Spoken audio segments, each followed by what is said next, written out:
Bismillahirrahmanirrahim. Alhamdulillahi rabbil alamin. Wa sallallahu wa sallam wa baraka wa an'am ala sayyidina Muhammad wa ala alihi wa sahabatihi wa tabi'ina wa man tabi'ahum bi ihsanin ila yaumiddin. Thumma amma ba'd. Kita lanjutkan pembahasan tentang salat-salat yang disunnahkan.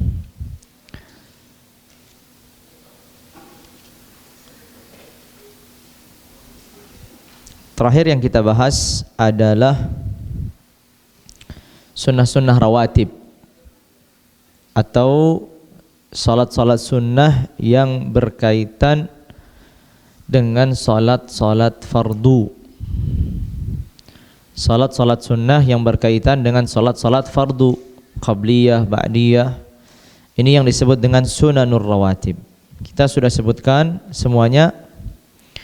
Tadi kita baca lagi, qala rahimahullah, raka'at al-fajri thumma raka'atani qabla adh-dhuhri awil jumu'ati wa raka'atani ba'dahuma wa raka'atani ba'da al-maghribi wa ba'da al-isya'i.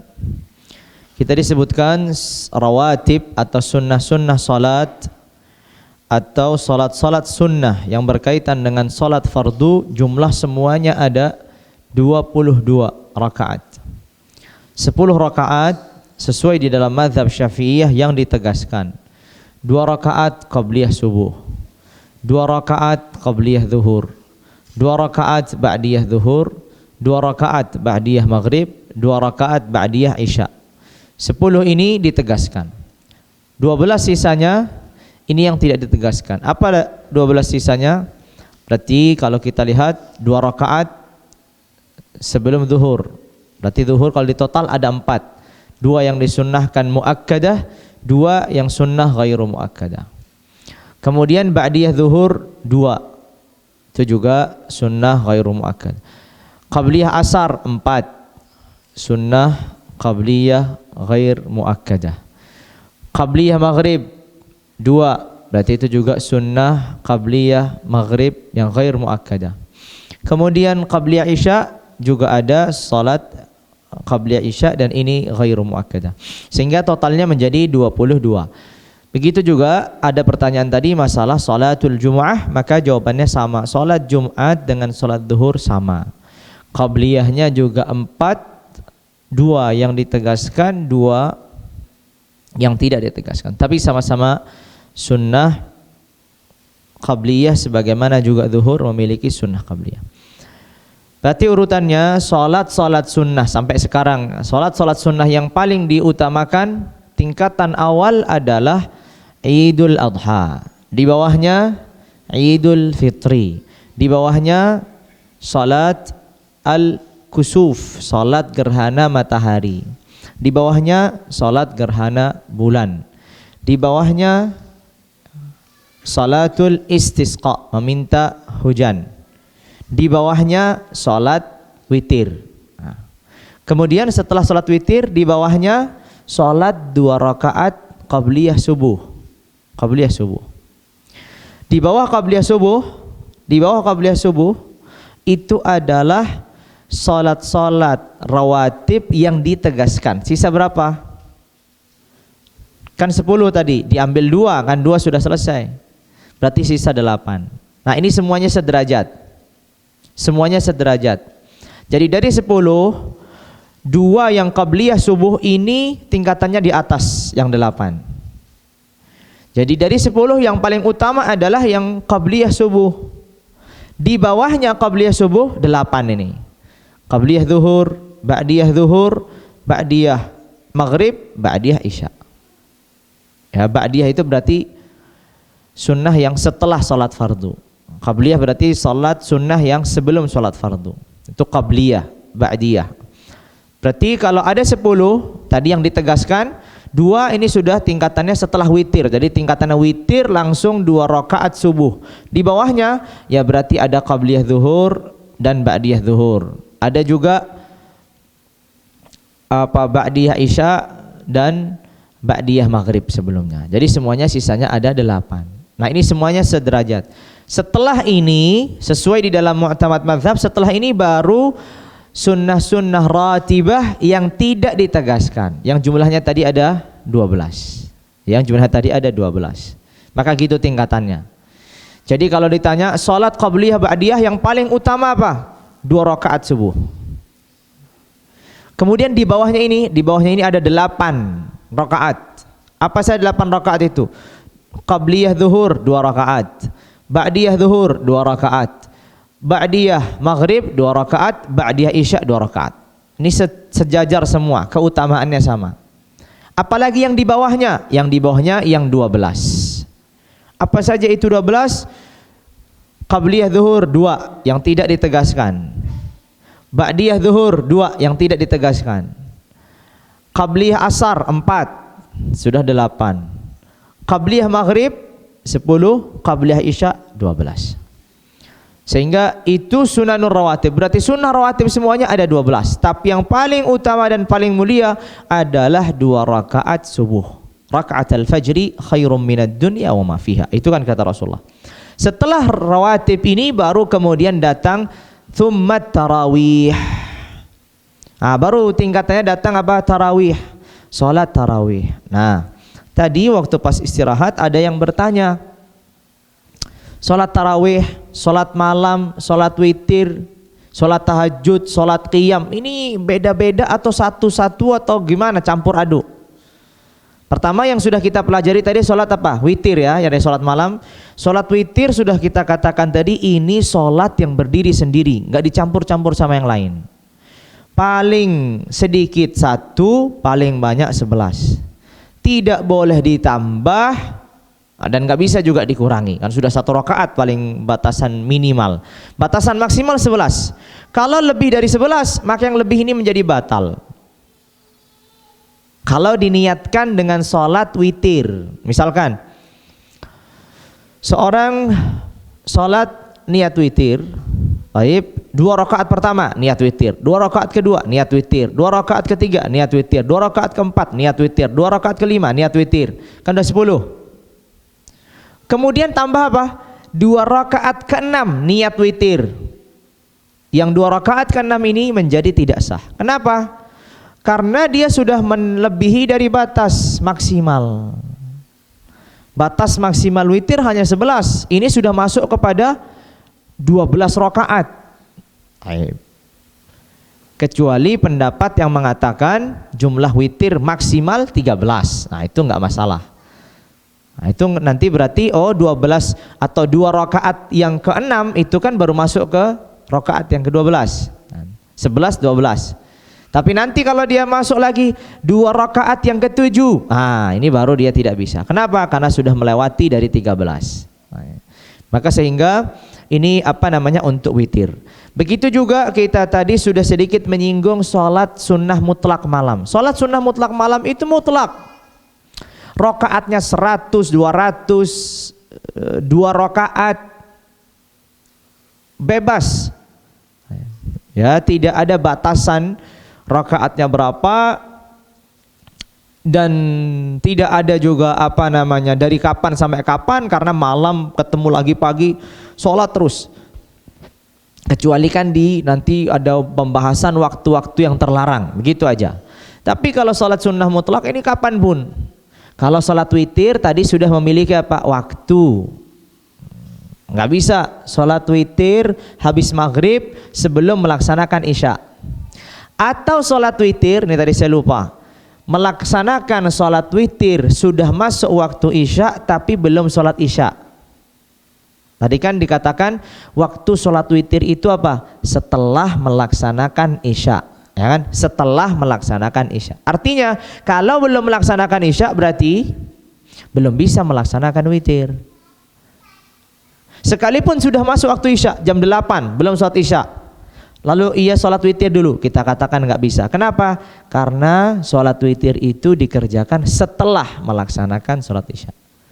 Sekalipun di waktu maghrib, kalau sudah melaksanakan sholat isya, ya bisa sholat witir. Contohnya tadi yang disebutkan di awal, ketika menjamak, ya, ketika melakukan jamak sholat maghrib dan sholat isya. Sekarang yang dibahas selanjutnya adalah at-tarawih.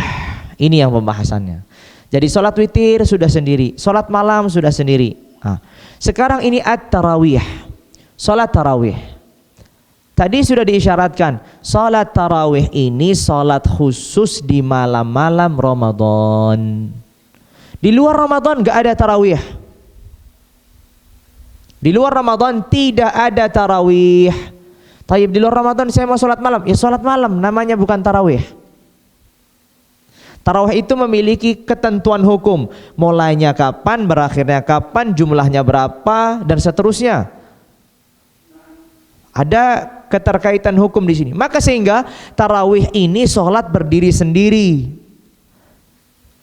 Tarawih ini sholat berdiri sendiri. Maka nggak bisa saya mau gabungkan ba'diyah isya plus 2 rakaat tarawih, nggak bisa. Tadi mungkin akan ada yang bertanya, kenapa? Karena sudah sholat berdiri sendiri, nggak bisa. Dan tarawih ini bukan sholat sunnah mutlak, bukan. Karena tarawih ini nanti ada batasannya. Nah, kata beliau di sini, "Tsumma tarawih wa hiya li ghairi ahli al-Madinati 20 raka'atan yusallimu min kulli raka'atin baina al-'isya'i wal fajri." Kata beliau, salat tarawih selain atau bagi selain penduduk Madinah, nah, ini di dalam mazhab Syafi'iyah. Salat tarawih bagi selain penduduk Madinah, kota Madinah yang kita kenal, yang di Arab Saudi, maka jumlahnya sholat tarawih itu maksimal itu 20 rakaat. Tidak kurang, tidak lebih, memang 20 rakaat. Kalau seandainya kurang, ya berarti dia hanya mendapatkan sebagian tarawih. Boleh, kurang nggak masalah. Tapi maksimalnya seperti tadi witir. Witir tadi berapa? Minimalnya 1 rakaat. Maksimalnya 11 rakaat. Tarawih itu 20 rakaat. Kemudian di dalam mazhab dibahas, kalau seandainya orang hanya sholat 10 rakaat, apakah dia mendapatkan pahala tarawih? Ya tentu mendapatkan. Hanya saja tidak mendapatkan pahala yang sempurna, karena sholat tarawih itu 20 rakaat. Karena sholat tarawih itu 20 rakaat. Ini kembali lagi sedikit tadi karena banyak yang masih bertanya masalah apa yang dikatakan Ibunda Aisyah. Ibunda Aisyah radhiyallahu anha bersabda apa? Maka Rasulullah sallallahu alaihi wasallam yazidu fi Ramadan wala fi ghairihi. Baik, maka Rasulullah sallallahu yazidu fi Ramadan wala ghairi ala 11 rakaat. Rasulullah di Ramadan atau di luar Ramadan tidak pernah salatnya lebih daripada 11 rakaat. Kan tadi saya bertanya, sholat yang ada di dalam Ramadan dan di luar Ramadan itu sholat apa? Yang jumlahnya ganjil. Sholat apa? Sholat witir. Sehingga di sini tidak benar kalau ditafsirkan sholat tarawih, sekalipun ada yang menafsirkan. Sekalipun ada ulama yang menafsirkan. Tapi menurut Syafi'iyah rahimahumullah, sholat ini sholat witir. Kenapa sholat witir? Karena sholat tarawih itu nggak ada di luar Ramadan. Kan Ibunda Aisyah mengatakan apa? Rasulullah tidak pernah menambah sholatnya di dalam Ramadan dan di luar Ramadan lebih daripada 11 rakaat. Taib. Sholat yang ada di dalam dan di luar itu sholat apa? Bisa sholat qiyamul lail, sholat sunnah mutlak, kan bisa. Bisa juga sholat witir, kan bisa. Tapi karena kita melihat 11 rakaat, ini lebih dekat kepada sholat sunnah mutlak atau kepada witir? Witir. Karena sholat sunnah mutlak bisa nggak di malam Ramadan? Bisa. Di luar Ramadan juga bisa. Witir bisa di dalam Ramadan juga bisa. Di luar Ramadan juga bisa. Tapi ketika beliau radhiyallahu anhu mengatakan 11 rakaat, ganjil. Kalau sholat nafilah mutlaqah itu biasanya dua-dua, sebagaimana Rasulullah mengatakan salatul laili mathna mathna, itu sholat sunnah mutlaqah dua begitu. Jelas? Sehingga itu maksudnya tadi hadis Ibunda Aisyah itu berkaitan dengan sholat witir. Makanya kata Syafi'iyah sholat witir batasannya 11 rakaat berdasarkan hadis ini. Kalau sholat tarawih itu 20 rakaat. Berdasarkan apa? Berdasarkan af'alul muslimin. berdasarkan amalan kaum muslimin dari sepanjang zaman ke zaman yang lain. Makanya sebagian mengatakan sholat tarawih 20 rakaat itu ijma', ada kesepakatan dalam perbuatan kaum muslimin yang diwariskan dari generasi ke generasi. Silahkan dibuka dalam sepanjang sejarah, sholat tarawih itu tidak pernah kurang dari 20, pasti 20. Sebagai bukti yang nyata dan jelas, sholat tarawih yang ada di Mekah dan di Madinah. Nah, tata cara sholatnya itu diwariskan sampai sekarang. Seperti misalkan kita kalau bertanya, di Madinah di Mekah itu kok adzan Jumatnya 2 kali, yaitu sejak zamannya Utsman dulu, sudah 2 kali begitu sampai sekarang. Sholat tarawihnya juga demikian. Makanya kalau pas 10 hari terakhir itu kan 2 kali ya. Nah, yang kalian perhatikan 2 kali. Sholat tarawihnya yang mana? Yang di awal malam, yang habis Isya, 20 rakaat. Yang 20 rakaat itu sholat tarawihnya. Kalau di akhir malamnya, imamnya itu atau yang biasa memberitahu itu salatul qiyam rahimakumullah, kan begitu. Bukan sholatul tarawih. Salatul qiyam, karena itu qiyamul lail. Itu qiyamul lail. Jadi yang tarawihnya mana? Yang 20 yang di awal malam. Sedangkan yang di akhir malam itu seringnya 13 rakaat. Itu biasanya 10 itu qiyam, kemudian 3 itu witir. Itu qiyamul lail, itu salat sunnah mutlak. Itu salat sunnah mutlak. Dan salat sunnah mutlak di malam hari sekali lagi hukumnya itu memang sunnah, dan sunnahnya salatnya dilaksanakan sendirian. Itu salat sunnah mutlak. Kalau salatul tarawih yang disebutkan ini sunnahnya dilaksanakan dalam kondisi berjamaah. Jadi ini ada perbedaan, lihat perbedaan. Oh, salat sunnah mutlak itu utamanya salatnya sendirian. Salat tarawih utamanya salatnya berjamaah. Salat sunnah mutlak itu tidak ada batasan rakaatnya. Salat tarawih ada batasan rakaatnya. Salat sunnah mutlak itu dilakukan di malam sepanjang tahun. Kalau salat tarawih itu hanya dilakukan di malam-malam Ramadan. Jadi sehingga kita tahu perbedaannya. Nah, berarti 20 rakaat. Terus kan orang itu salat tarawih 23. Ingat, 23 itu 3-nya witir.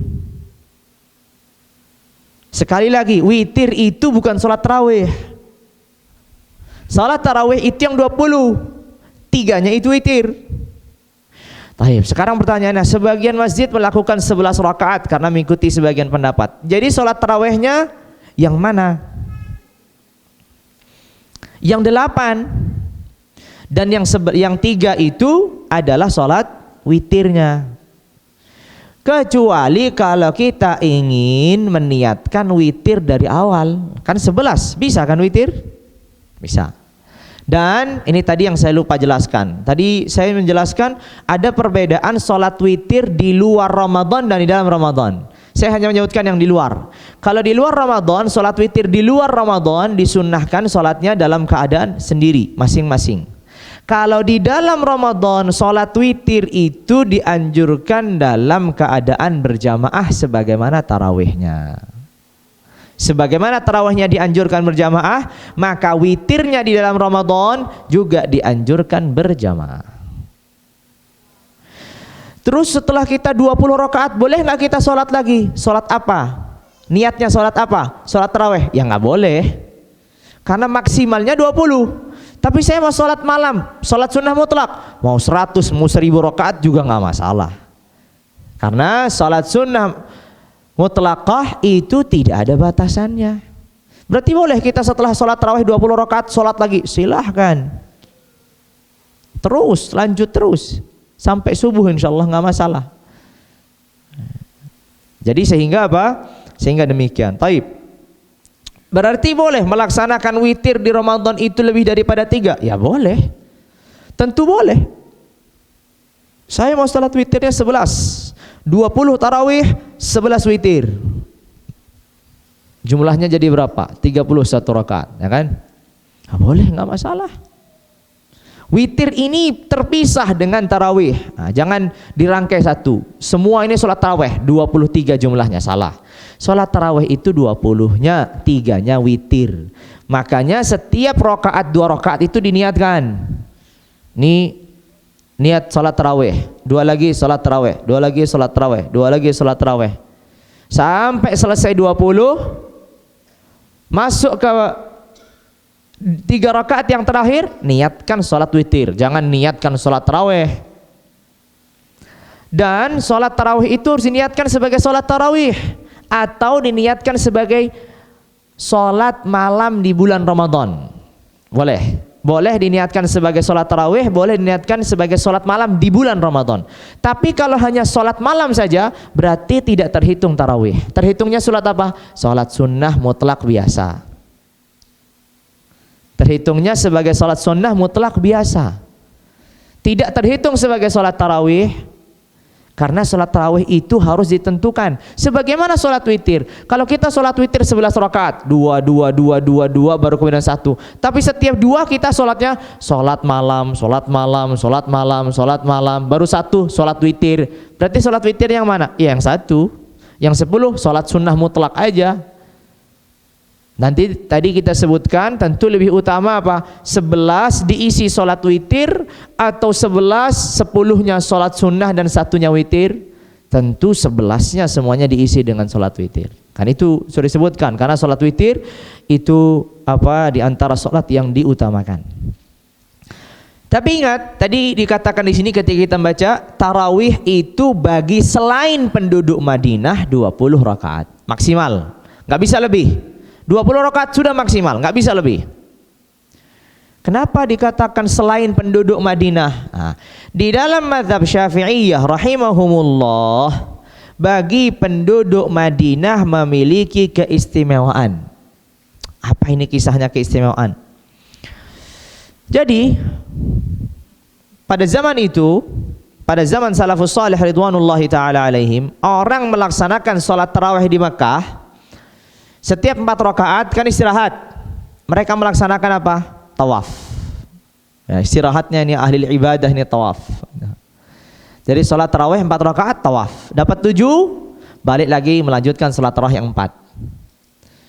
Istirahat lagi tawaf. Dapat 7, tawafnya kan 7 kali, 4. Terus begitu. Kecuali 4 rakaat yang terakhir yang nyambung sama witir. Ya langsung disambung sama witir. Akan ada berapa kali tawaf? Kan 20. 4 tawaf, 4 tawaf. Berapa kali? 4 kali. Bukan 5 ya, bukan 5. Kenapa? Karena 4 yang terakhir kan langsung nyambung dengan witir. Berarti 4 kali tawaf.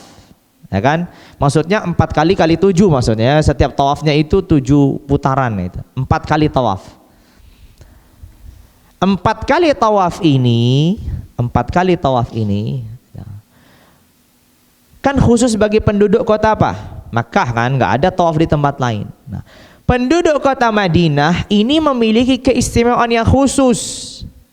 Sehingga yang terjadi sebagai pengganti tawaf itu ditambah 4 rakaat. 4, 4, 4. Kalau penduduk Makkah setiap 4 tawaf 7, 4 tawaf 7, 4 tawaf 7. Sekarang penduduk Madinah setiap 4 tambah 4. Setiap 4 tambah 4. Jadi 4 kali 4 berapa? 16. Tambahkan 20. 36. Maka bagi khusus di dalam mazhab Syafi'iyah, ini hanya khusus bagi penduduk kota Madinah. Salat tarawih mereka maksimalnya 36 rakaat. Taib. Pertanyaannya apa? Ternyata Imam Malik mengatakan, kami mendapati guru-guru kami sholatnya mereka itu 36 rakaat, sholat tarawihnya.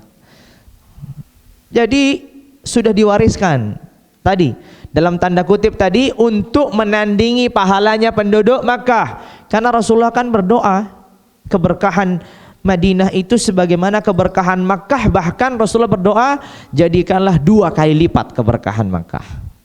Kan ada hadisnya. Sehingga apa yang terjadi? Sehingga ini khusus bagi penduduk Madinah. Sekalipun demikian, di dalam mazhab Syafi'iyah rahimahumullah, penduduk Madinah tetap diutamakannya 20 rakaat. Diutamakannya. Tapi kalau mereka ingin lebih, maksimalnya 36.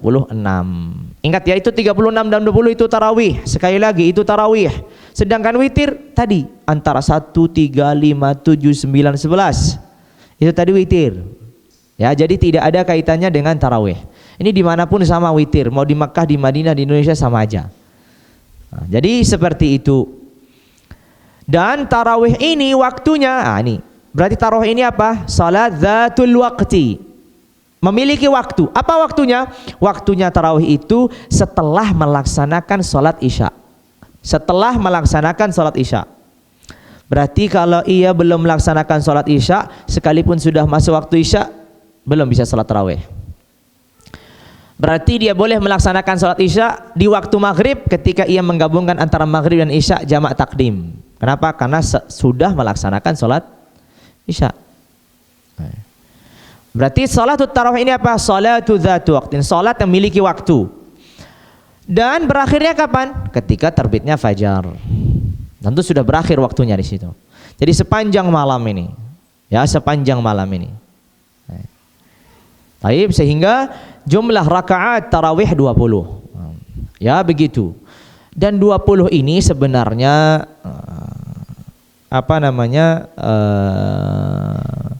pendapatnya mayoritas ulama itu 20. Bukan hanya Syafi'iyah saja, Hanabila dan seterusnya semuanya menganggap 20. Kemudian datang memang selanjutnya ada sebagian ulama yang mengatakan salat tarawih itu jumlahnya 8, kemudian ditutup dengan witir 3 rakaat. Ala kulli hal. Sehingga di dalam mazhab Syafi'iyah rahimahullah dibedakan itu. Kemudian hal yang lain adalah sholat yang di bawahnya tarawih. Sudah selesai kita pembahasan tarawih. Setelah tarawih, tingkatan setelah tarawih adalah ad-duha, thumma ad-duha, sholat duha. Sholat duha, ya sholat duha. Ini salah satu sholat yang dzatu waqtin, salat yang memiliki waktu, bukan dzatu sabab, sudah disebutkan tadi.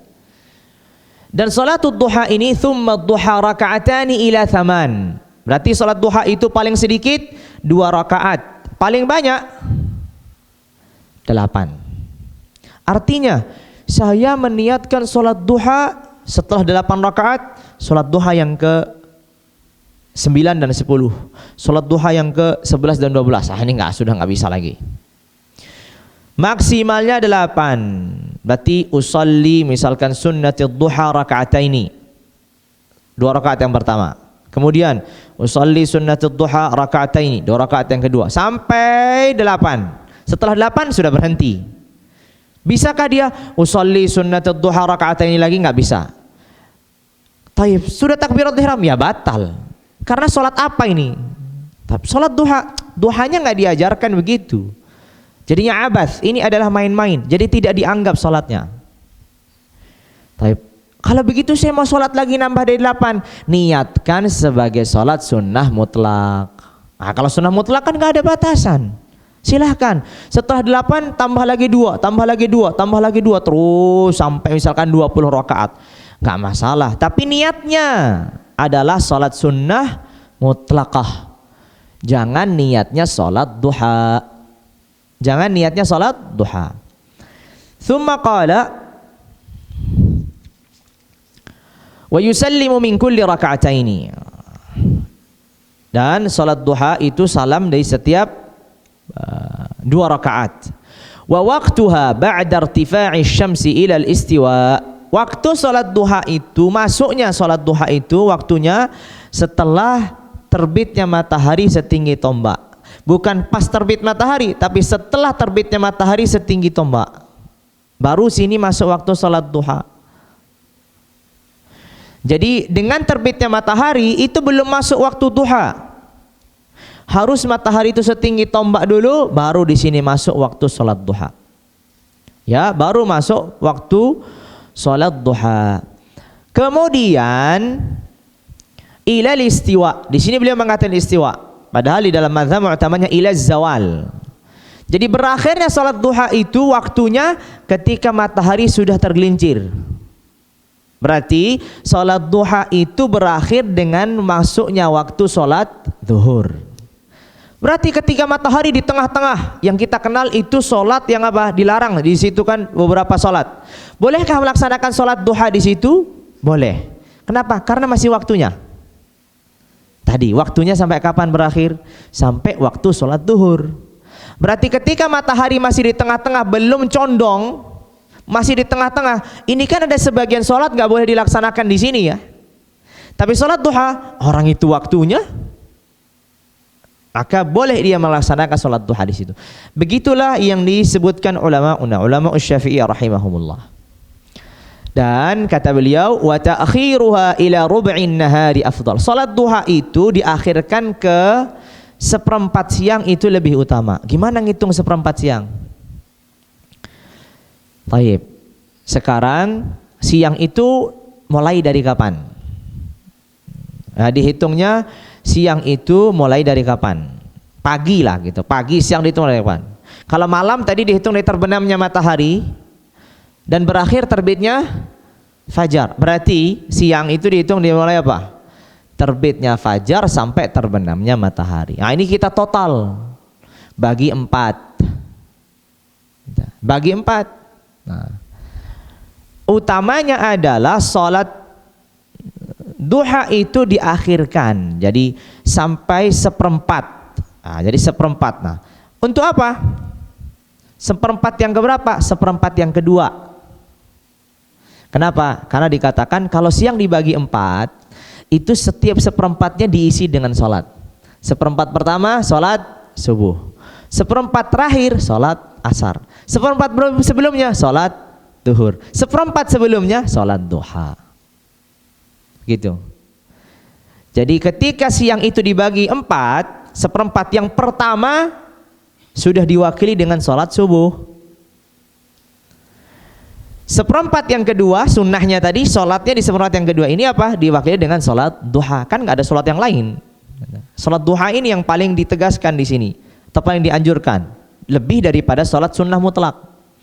Seperempat yang ketiga ada sholat duhur. Seperempat yang keempat sholat asar. Sehingga setiap seperempat siang ini ada sholatnya. Nah, ini Syafi'iyah rahimahullah mengatakan demikian. Qala wa ta'khiruha ila rub'in nahari afdal.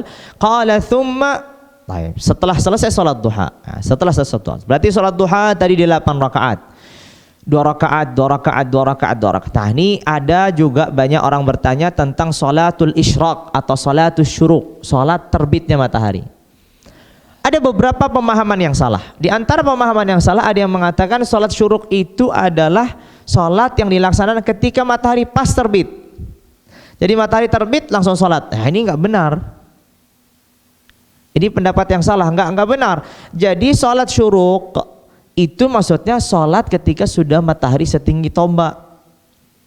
Ini pertama. Kemudian pertanyaannya mungkin, nah sholat syuruk ini yang disebutkan oleh Rasulullah, siapa orang yang sholat subuh kemudian dia duduk di tempat sholatnya berzikir kepada Allah sampai terbitnya matahari setinggi tombak, kemudian dia sholat 2 rakaat, maka mendapatkan ini ila akhiril hadis.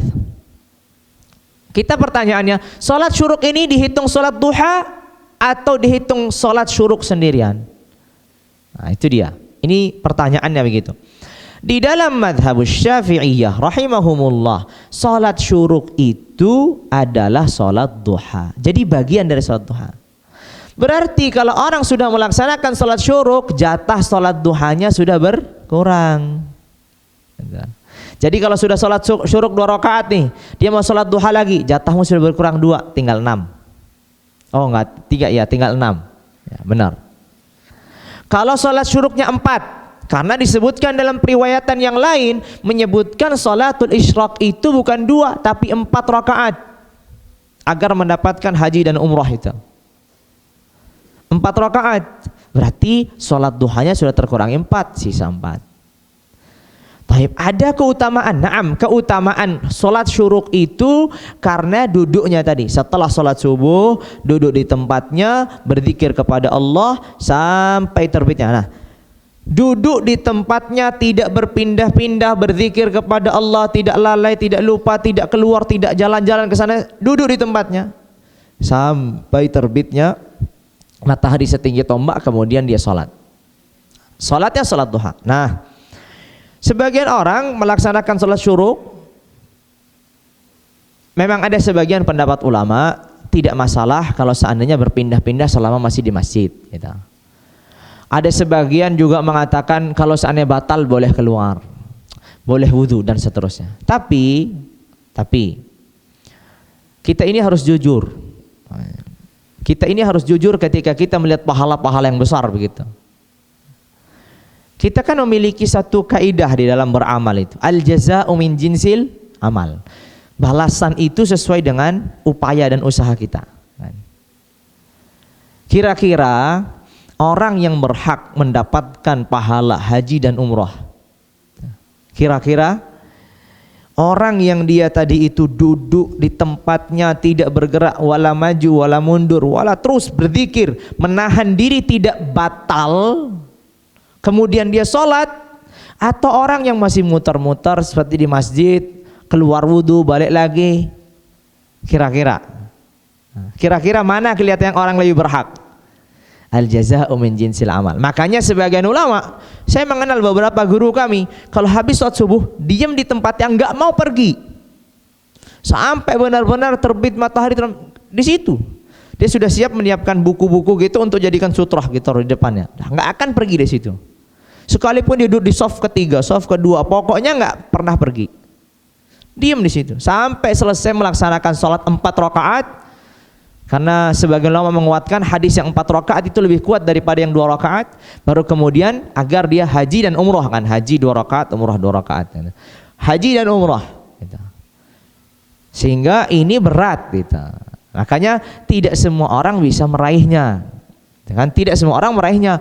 Kalau kita sambil santai ya, duduk ya berzikir, dengarkan kajian, habis itu batal wudu keluar, alhamdulillah tiap hari kita bisa meraihnya. Tapi itu kalau kita melihat dari sisi kaidah-kaidah syariat, tentu kemuliaan Allah itu luas, kita nggak menafikan itu.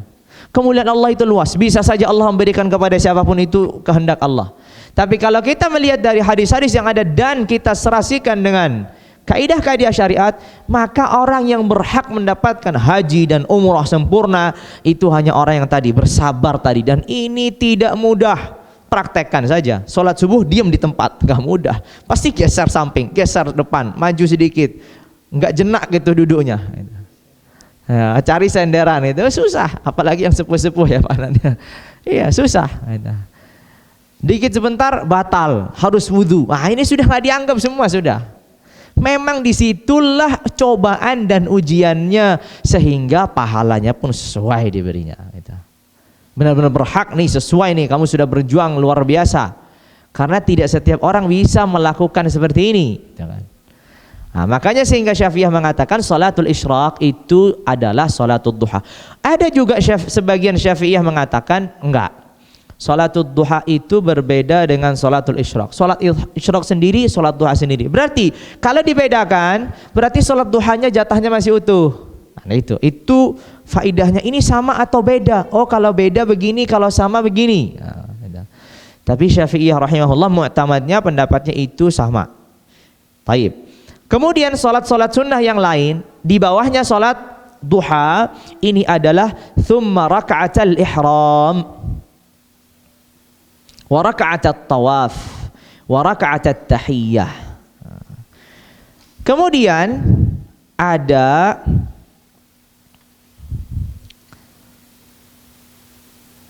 raka'atul ihram, ada raka'at tawaf, ada raka'at tahiyyah. Ada sunnah ihram, sunnah tawaf, sunnah tahiyyah. Ada 3 begini. Sesuai yang beliau sebutkan, ada 3 begini. Sunnah ihram, sunnah tawaf, sunnah tahiyyah. Tahiyatul masjid maksudnya. Ihram ini gimana? Ihram ini orang setelah ihram ini maksudnya orang yang sudah sampai di miqat, sampai di mana suatu tempat di mana dia harus meniatkan haji ataupun umrah, karena dia mau haji ataupun umrah. miqat, di Lamlam, di Dzul Hulaifah, di manapun, di Muzdalifah dan seterusnya. Ya, bukan di Muzdalifah, afwan. Qarnul Manazil dan seterusnya.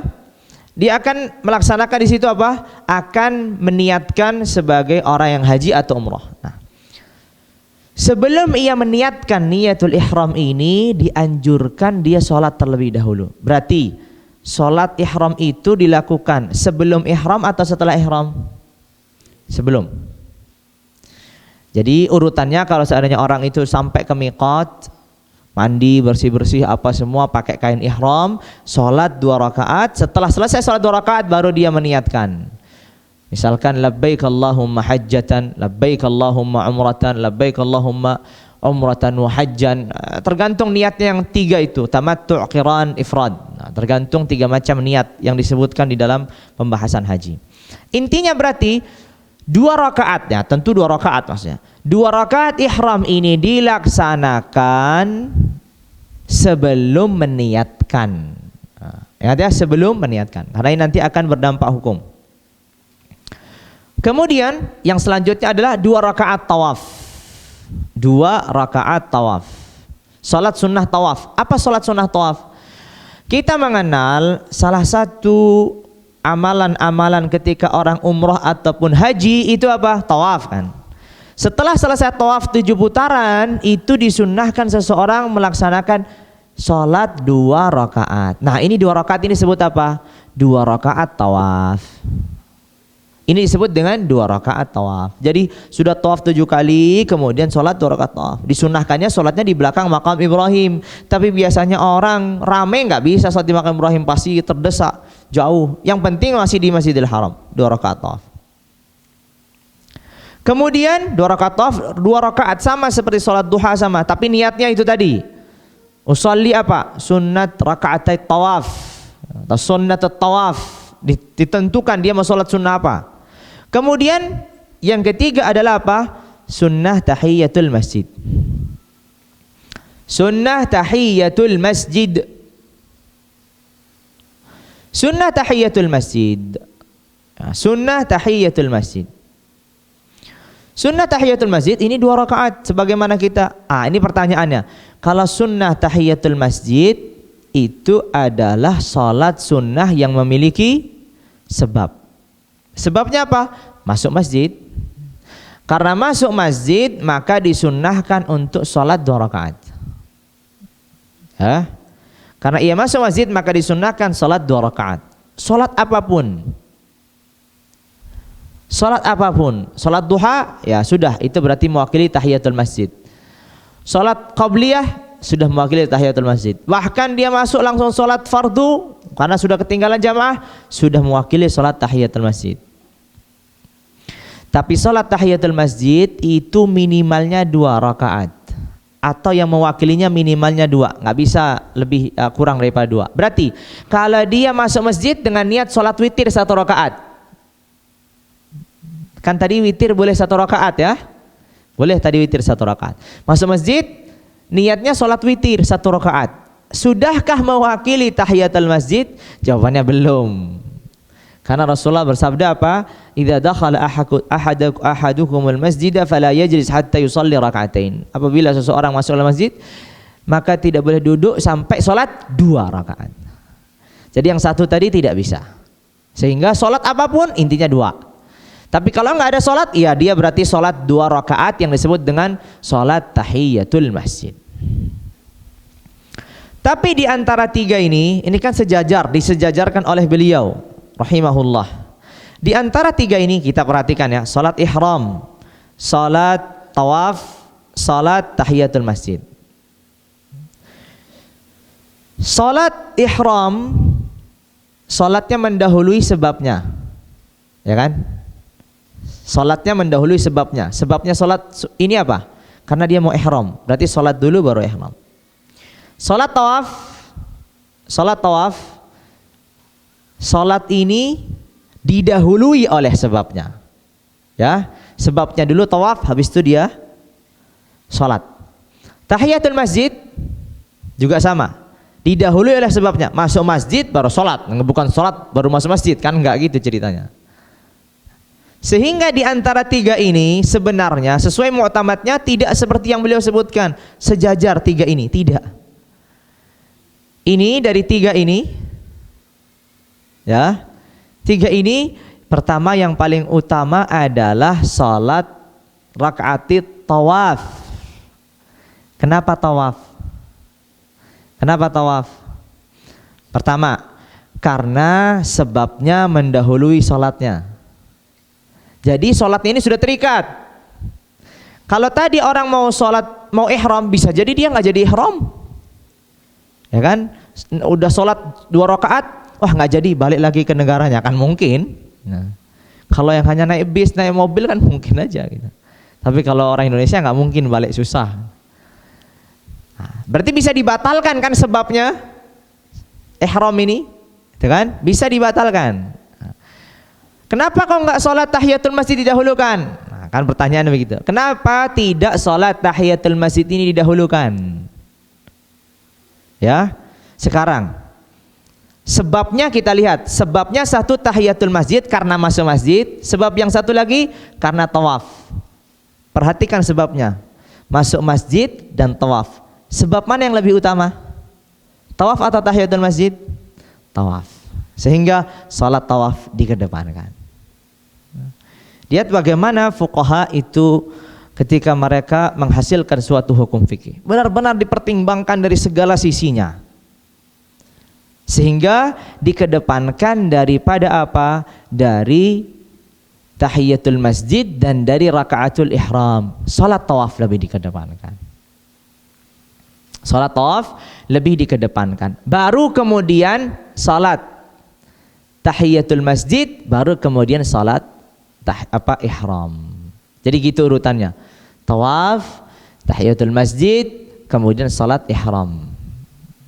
Jadi urutannya begitu, ya. Jadi urutannya begitu. Ada juga sebagian mengatakan salat ihram lebih didahulukan. Ala kulli hal. Taib.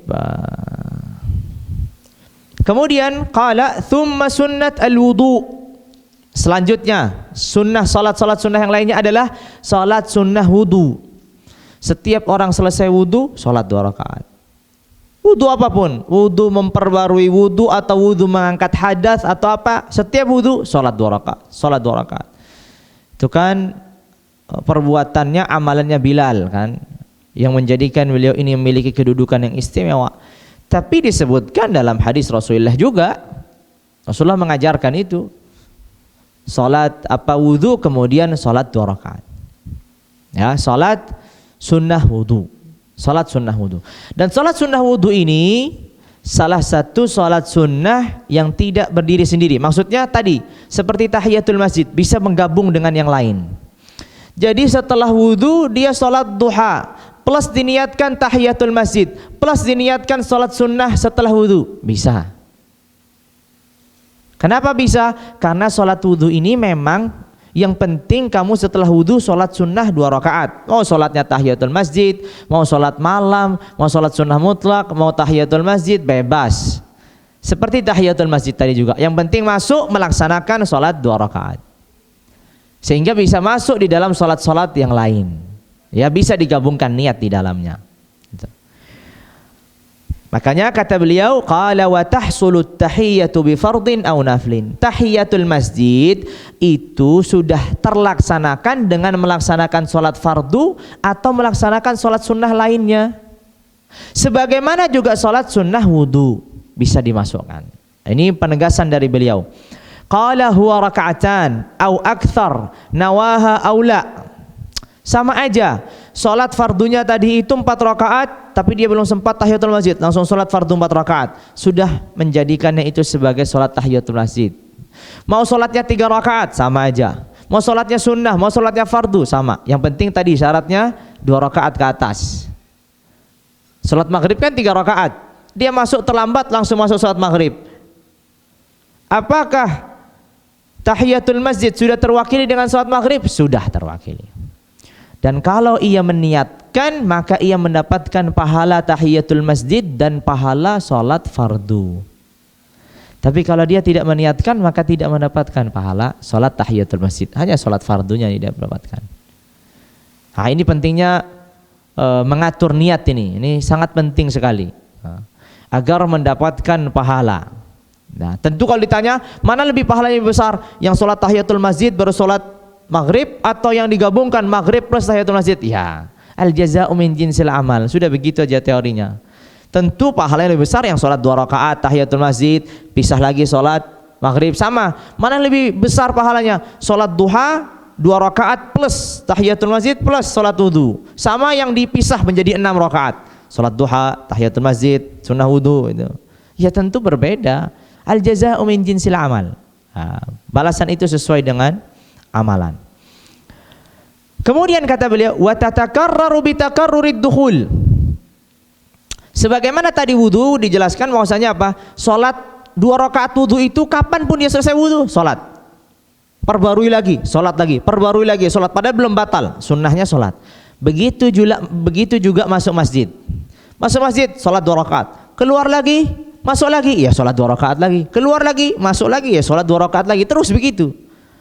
Jadi sunnahnya salat 2 rakaat tahiyatul masjid itu berulang dengan berulang masuk keluarnya masuk masjid tadi. Setiap masuk ya salat, keluar lagi ya salat. Sekalipun keluarnya ada keperluan, saya ada perluan apa kamar mandi misalkan, masuk lagi. Nanti tahiyatul masjid lagi dan seterusnya begitu. Ya. Tsumma qala wa tafutu bil julusi 'amidan aw nasiyan wa tala al fasru. Tapi tahiyatul masjid ini terlewatkan pelaksanaannya, sudah nggak bisa lagi melaksanakannya kapan? Ketika dia bil julusi amidan, duduk secara sengaja, masuk langsung duduk sengaja. Habis itu dia mikir-mikir, sayang juga masih ada waktu, saya tahiyatul masjid dulu. Nggak bisa, sudah duduk secara sengaja. Orang yang sudah duduk secara sengaja setelah masuk masjid, dia ingat nih ada tahiyatul masjid. Ini ada tahiyatul masjid sebenarnya, tapi saya lagi malas tahiyatul masjid, saya duduk loh. Nah, sudah duduk mikir-mikir, qomatnya juga masih 10 menit, 15 menit lagi. Sudah saya tahiyatul masjid dulu. Sudah nggak bisa lagi tahiyatul masjid. Maka kata beliau, wa tafutu bil julusi amidan. Ketika duduk secara sengaja, lewat pelaksanaan salat tahiyatul masjid. Nggak bisa lagi melaksanakan tahiyatul masjid. Atau duduknya lupa tapi sudah terlalu lama, udah duduk lama gitu. Tapi pelamanya ini diukur dengan apa? Dengan urufnya orang ini duduknya udah lama atau baru sebentar. Oh sudah lama, dia sudah 10 menit di situ, sudah lama, baru ingat, oh ya ada tahiyatul masjid, berdiri. Nggak bisa. Tapi kalau andai kata dia ini duduknya lupa, baru duduk ingat, oh ya saya belum tahiyatul masjid, langsung berdiri, maka di sini bisa melaksanakan tahiyatul masjid. Ya, begitu juga orang yang tidak duduk tapi berdiri lama. Karena sebagian orang nggak mau tahiyatul masjid berdiri lama. Dia berdiri lama gitu, oh masih lama juga ternyata qomatnya ini, saya tahiyatul masjid, sudah terlalu lama berdiri, nggak bisa, alas. Engkau sudah lewatkan tahiyatul masjid itu, masuk sholat, nggak perlu nunggu-nunggu. Ya, jadi seperti itu. Ya, jadi seperti itu untuk tahiyatul masjid. Kemudian qala wa yustahabbu ziyadatu rak'ataini qabla adh-dhuhri wa qabla al-jum'ati wa ba'dahu wa ba'daha wa arba'un qabla al-'ashri wa rak'ataini qabla al-maghribi wa qabla al-'isha. Ini tadi rawatib yang sudah saya sebutkan di awal, yang saya ajukan di awal.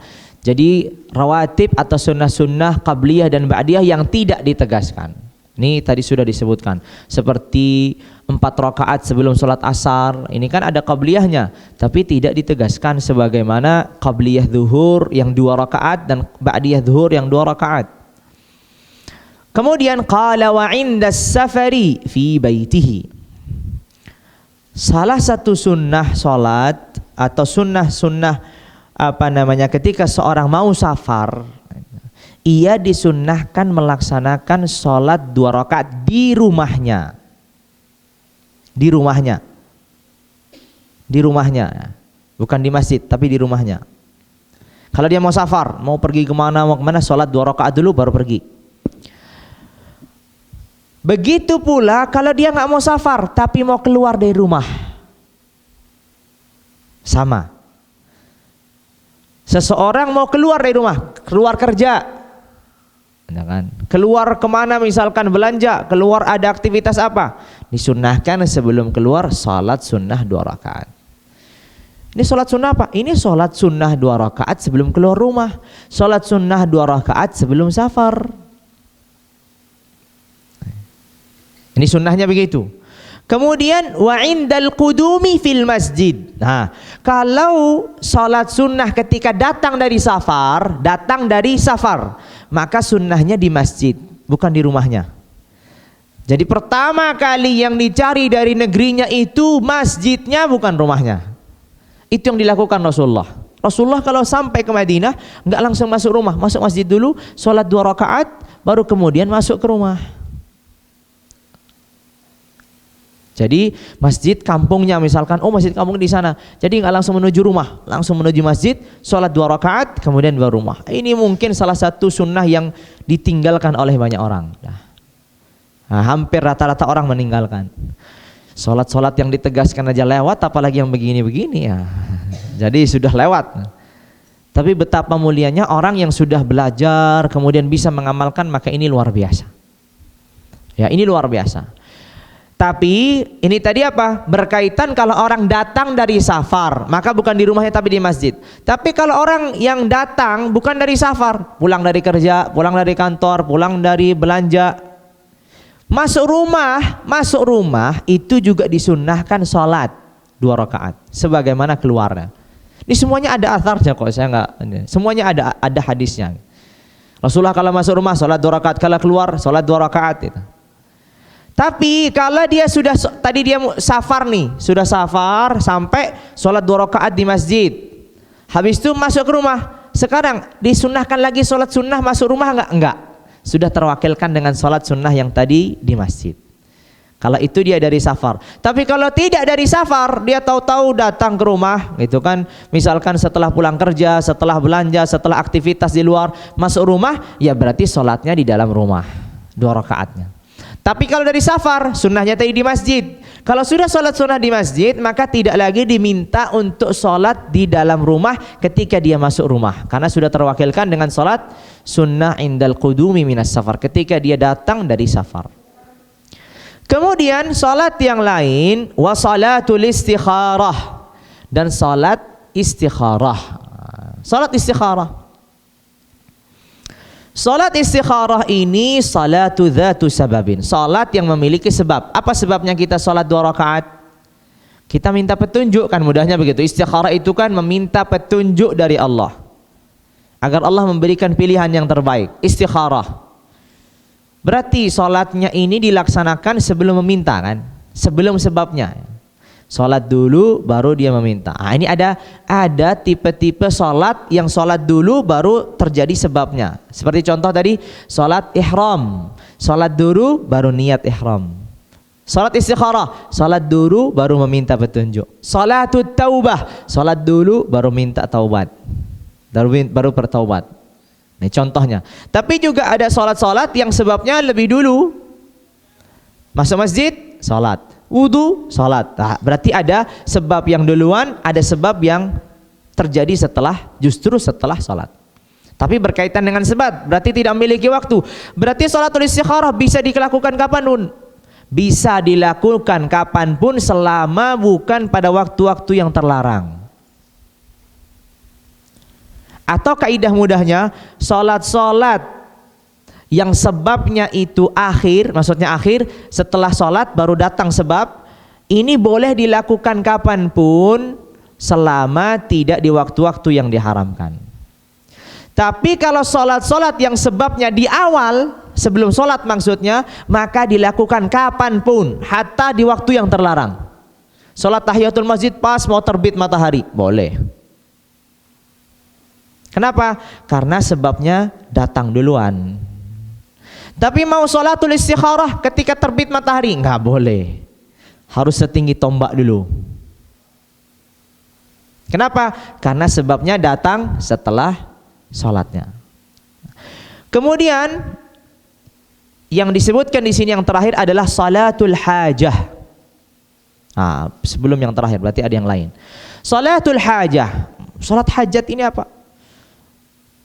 Salat yang dilaksanakan seseorang 2 rakaat dan setelahnya meminta keperluan. Agar rezekinya dilimpahkan, salat dulu 2 rakaat baru minta berdoa kepada Allah. Agar urusannya dimudahkan, salat dulu 2 rakaat baru minta kemudahan. Dan seterusnya. Ini namanya salatul hajah. Karena Rasulullah SAW idza hazabahu amrun fazi'a ila shalah. Rasulullah itu apabila terjadi sesuatu, maka langsung Rasulullah berangkat salat. Baru setelahnya meminta sesuatu. Contohnya dalam peperangan Badar, Rasulullah salat 2 rakaat baru memohon kepada ya Allah berikanlah pertolongan bla bla bla. Itu namanya salatul hajah. Berarti permintaannya kapan? Setelah salat. Sama, ini masuk dalam salatul hajah itu adalah salatul taubah. Salat taubah ini kan dia meminta ampun. Kapan? Setelah salat.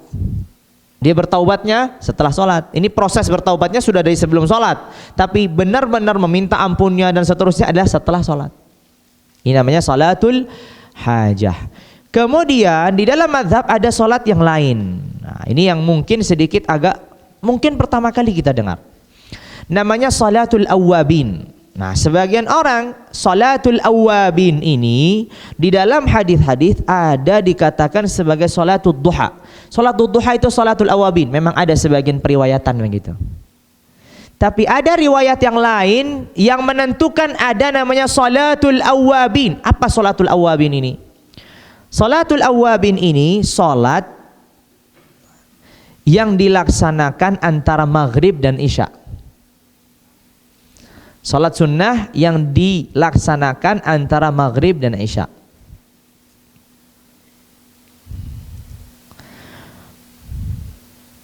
Salat yang dilaksanakan antara maghrib dan isya. Paling sedikit 2 rakaat. 2 rakaat, 4 rakaat, 6 rakaat, 12 rakaat, 20 rakaat ada dalam sebagian periwayatan. Tapi sayangnya seluruh periwayatan dari hadis Rasulullah semuanya hadisnya dhaif. Semuanya hadisnya dhaif. Taib. Tapi kalian ya Syafi'iyah mengatakan ada salatul awwabin itu dari mana? Ini dia pertanyaannya. Hadisnya semuanya dhaif. La yang 2, wala yang 4, wala yang 6, wala yang 20, semuanya riwayatnya itu lemah semuanya. Kata Syafi'iyah rahimahumullah, sekalipun hadis-hadis itu dhaif, tapi apabila kita membuka dalam athar para sahabat, para tabi'in, mereka itu melaksanakan salat ini. Mereka itu menyibukkan salat. Jadi habis maghrib itu mereka biasa melaksanakan salat sampai datangnya isya. Sehingga bagi kami ini sebagai dalil adanya salatul awwabin. Ini sebagai dalil yang menguatkan, bukan hanya sebatas hadis yang dilemahkan. Hadis yang dilemahkan itu ada hadis yang kita pastikan ini nggak mungkin Rasulullah mengatakan. Itu namanya hadis yang sangat-sangat lemah atau hadis yang palsu itu. Tapi ada juga yang hadisnya dhaif. Dhaifnya itu lemah biasa. Kalau dikatakan hadisnya dhaif lemah biasa, itu ada kemungkinannya benar, tapi kemungkinannya sahihnya itu sedikit. Yang lebih banyak kemungkinannya itu tidak sahih. Berarti ada kemungkinan sahih kan? Ada. Dengan adanya sahabat-sahabat, adanya para tabi'in yang melaksanakan ini, menguatkan hadis itu. Tidak menjadikan hadisnya ini sahih, enggak. Hasan juga enggak. Tapi menjadikan salatnya ini tuh disyariatkan. Dan ini itu banyak kasusnya. Banyak kasusnya dalam dalam fikih. Contoh, salat Id, khutbahnya berapa khutbah?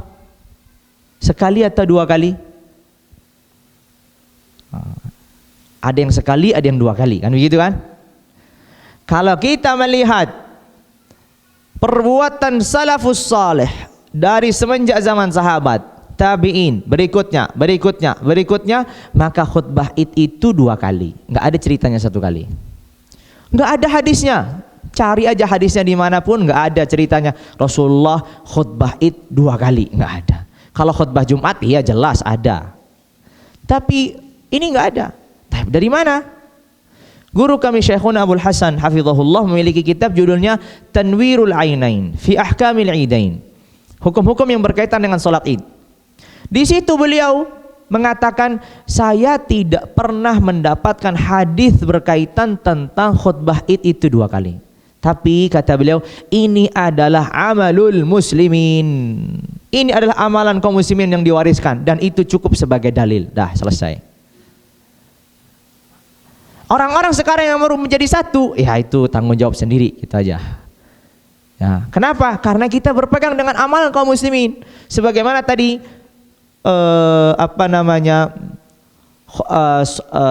azan Jumat 2 kali diwariskan begitu, sholat tarawih 20 rakaat diwariskan begitu. Banyak hal-hal yang mungkin ini hanya kita dapatkan warisan, tapi warisannya itu bukan dari kakek kita baru atas kita 2 tingkat atau 3 tingkat, bukan, diwariskan menjadi zaman sahabat, tabi'in, semuanya begitu. Ya sudah, mau apa lagi? Sehingga ini salah satu salah satu yang demikian, ya, yang di ini. Contoh yang lain nih, masalah mihrab. Ini juga pernah ini dibahas juga. Masalah mihrab, masjid ada mihrabnya depannya begitu. Ya, masjid ada mihrabnya. Jadi ada sesuatu yang melengkung di depan gitu, enggak mempeng aja begini lurus begitu. Jadi ada sesuatu walaupun sedikit. Walaupun sedikit, nggak mesti mihrab itu harus maju total gitu. Yang penting ada lengkung begitu di depan. Jadi menunjukkan ini sesuatu mihrabnya agak maju untuk imam. Sekalipun nggak harus maju total. Kalau kita melihat, lihat aja bangunan masjid dari sepanjang zaman. Itu pasti ada mihrabnya. Kita memasuki masjid-masjid yang konon kata dibangun dari zaman sahabat. Di negeri Yaman masih ada tersisa masjid-masjid yang demikian. Ya masjidnya bermihrab begitu. Oh mungkin sudah renovasi, sudah apa, Allahu alam. Yang penting kita mendapatkan masjid kaum muslimin dalam sepanjang sejarah itu ada mihrab. Tiba-tiba sekian ratus tahun ini lewat, datang generasi sekarang, mihrab itu sesuatu yang tidak ada tuntunannya. Ini repot. Ya, ini repot. Jadi sehingga hal-hal yang begini terkadang kita perlu melihat dari sisi fikihnya. Ulama bahas nggak? Oh bahas, ternyata ada. Sekalipun hadisnya lemah, sekalipun. Contoh lain. Di dalam salah satu adab atau sunnah-sunnah ketika malam lebaran. Di malam lebaran ini, malam Idul Adha atau malam Idul Fitri, ini di dalam mazhabnya Syafi'iyah, di dalam mazhabnya Hanabilah. Hanabilah ini terkenal ketat dia kalau sama hadis kan begitu kan? Terkenal dari antara 4 mazhab ini yang paling ketat Hanabilah. Pengikutnya Ahmad bin Hanbal. Sama-sama menaskan bahwasanya salah satu sunnah malam lebaran itu menghidupkan malam lebaran itu dengan beribadah, sholat malam, dan menghidupkannya itu mu'dhamul lail. Mu'dhamul lail itu mayoritas malamnya. Jadi dengan apa? Dengan berzikir, dengan sholat, dengan baca Al-Quran. Terus begitu sampai menjelang akhir malam atau mungkin dimulai dari pertengahan malam terakhir. Pokoknya menghidupkan khusus untuk malam lebaran. Khusus untuk malam lebaran. Kalau kita membuka hadis-hadis yang diriwayatkan, semuanya lemah. Semuanya. Syafi'iyah, Hanabilah juga mengetahui itu lemah. Mereka mengatakan hadis ini lemah. Dilemahkan sendiri sama mereka. Jadi bukan kita yang melahkan. Mereka mengatakan hadis ini lemah. Kata mereka begitu. Terus gimana? Kenapa kalian mengatakan disunnahkan menghidupkan malam-malam lebaran dengan banyak beribadah kepada Allah, salat, zikir, tilawatul Quran dan seterusnya. Kemudian karena ada hadisnya, barang siapa yang menghidupkan malam lebaran maka Allah akan hidupkan hatinya. Hadis ini tapi lemah. Udah begitu aja. Tapi sekali lagi kita ngelihat hadisnya lemah, tapi dia tetap aja dikatakan sunnah dan dianjurkan. Ini repot, ini sunnahnya siapa? Gitu kan? Ternyata kalau kita melihat dari lihat dari amalnya para salaf, 1, 2, ngelihat dari perintahnya Rasulullah secara umum, kita ini diperintahkan, ada hadisnya yang menyebutkan bahwasanya ibadah yang terbaik itu adalah ibadah yang dilaksanakan di saat manusia lalai.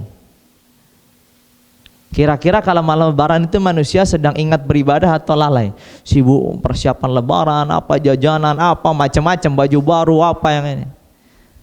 Lalai atau dia ingat? Lalai. Maka di tempat dan kondisi-kondisi demikian itu dianjurkan untuk beribadah. Oh ini ternyata. Ini ternyata. Begitu juga antara maghrib dan isya. Sebagian ulama mengatakannya dengan salatul ghaflah. Nah, itu tadi yang dikatakan salatul awabin tadi itu disebut, sebagian ulama menyebutnya dengan salatul ghaflah, salat di saat manusia lalai. Salat di saat manusia lalai gitu.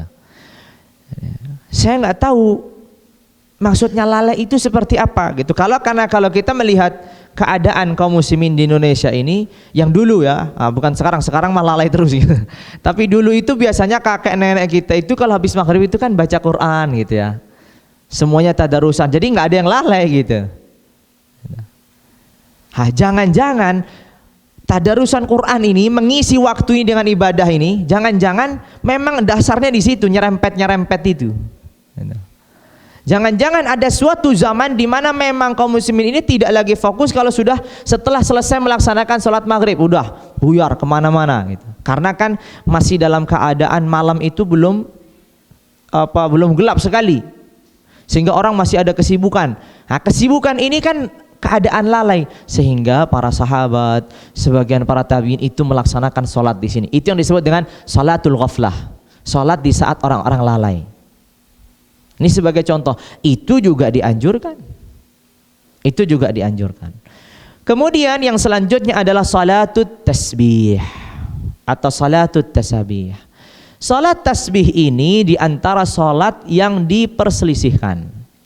Ada yang mengatakan hadisnya ini uniknya salat tasbih. Ada yang mengatakan hadisnya ini palsu. Ada yang mengatakan enggak palsu, ini lemah aja. Ada yang mengatakan hadis ini hasan, cukup kuat lah, tidak sampai sahih tapi cukup kuat. Jadi berbeda-beda ulama meneliti hadis salatut tasbih. Ala kulli hal, perbedaan mereka akan menghasilkan hukum yang berbeda-beda. Tapi ulama Syafi'iyah mengatakan salatut tasbih ini adalah salah satu salat yang disunnahkan. Ya, salat tasbih ini adalah salah satu salat. Bagaimana tata caranya? Salat tasbih itu 4 rakaat. Salat tasbih itu 4 rakaat. Salat tasbih itu 4 rakaat. Pada rakaat pertama, setelah membaca Al-Fatihah, dan surat, jadi Al-Fatihah kemudian surat, maka dia mengucapkan subhanallah walhamdulillah wala ilaha illallah wallahu akbar 15 kali. Jadi setelah baca Al-Fatihah, kemudian baca surat, mengucapkan apa? Subhanallah walhamdulillah wala ilaha illallah wallahu akbar, mengucapkannya 15 kali. Jadi setelah Al-Fatihah waladhdallin amin, kemudian misalkan inna a'tainaka kautsar wal abtar, baru kemudian subhanallah walhamdulillah wala ilaha illallah wallahu akbar 1, subhanallah walhamdulillah wala ilaha illallah 2, terus sampai 15. Setelah 15 kali ruku.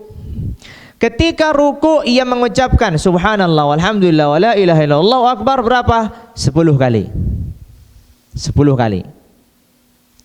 Sudah berapa ucapan itu? 15 tambah 10, 25.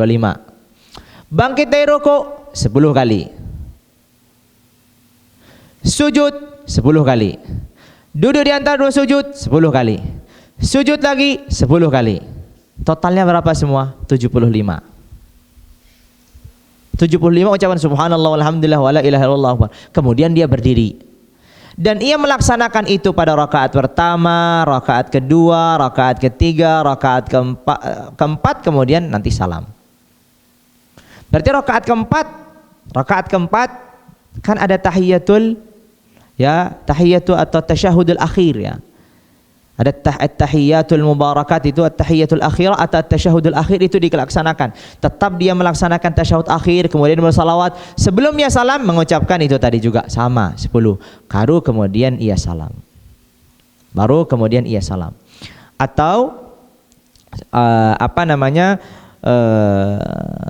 setelah dia sujud yang kedua, sebelum dia salam, setelah sujud yang kedua di rakaat yang keempat, dia akan mengucapkan tasyahud terakhir gitu. Kemudian dia langsung salam, tidak mengucapkan itu. Sehingga setiap rakaatnya itu 75 ucapan subhanallah walhamdulillah wala ilaha illallah wallahu akbar. Itu yang disebut dengan salatut tasbih.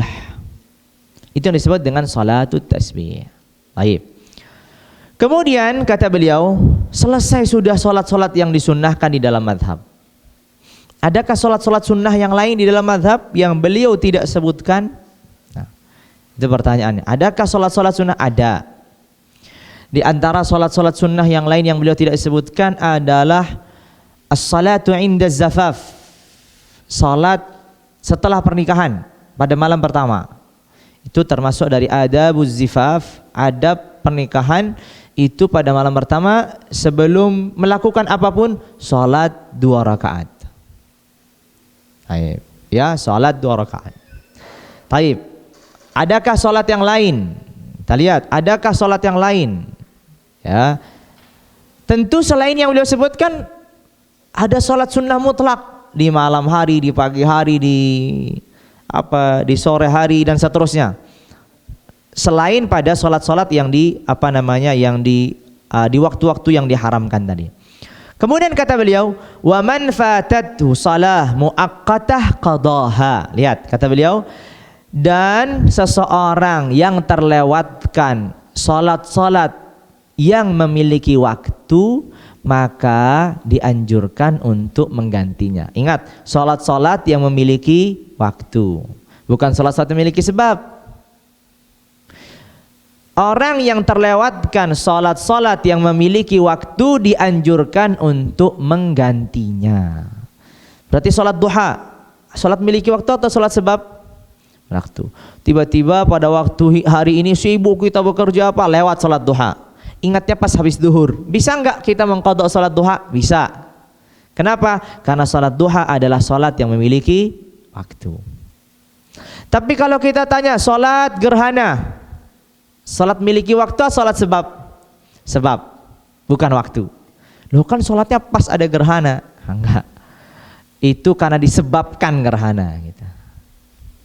Jadi disebabkan gerhana sehingga dia miliki sebab. Kalau gerhananya sudah lewat, saya tadi belum sempat sholat gerhana, saya mau sholat sekarang qadha. Qadha apa? Orang sholat itu karena ada gerhana. Sholat yang memiliki sebab tidak diqadha, tidak diganti. Tapi kalau sholat yang memiliki waktu diganti, maka sholat Id, kita kemarin kesiangan nggak ikut sholat Id, ganti. Pokoknya kaidahnya, setiap salat yang memiliki waktu, maka qadhaha, hendaknya dia menggantinya. Salat witir lewat, ganti, miliki waktu. Salat qabliyah ba'diyah, ganti, miliki waktu. Dan seluruh salat yang memiliki waktu bisa diganti. Bukan hanya salat fardu saja, tapi salat-salat sunnah yang memiliki waktu semuanya bisa diganti. Asalkan tadi salat memiliki waktu. Berarti salat tarawih bisa diganti? Bisa. Salat tarawih bisa diganti. Kenapa? Salat tarawih tadi memiliki waktu enggak? Ada batasan waktunya. Dari semenjak habis melaksanakan salat isya sampai terbitnya fajar. Saya tadi malam enggak salat tarawih, ketiduran. Kenyang, buka, tidur sampai subuh. Tapi bangun-bangun waktu duha, ganti salat tarawihnya 2 rakaat. Niatnya apa? Niatnya mengqadha tarawih.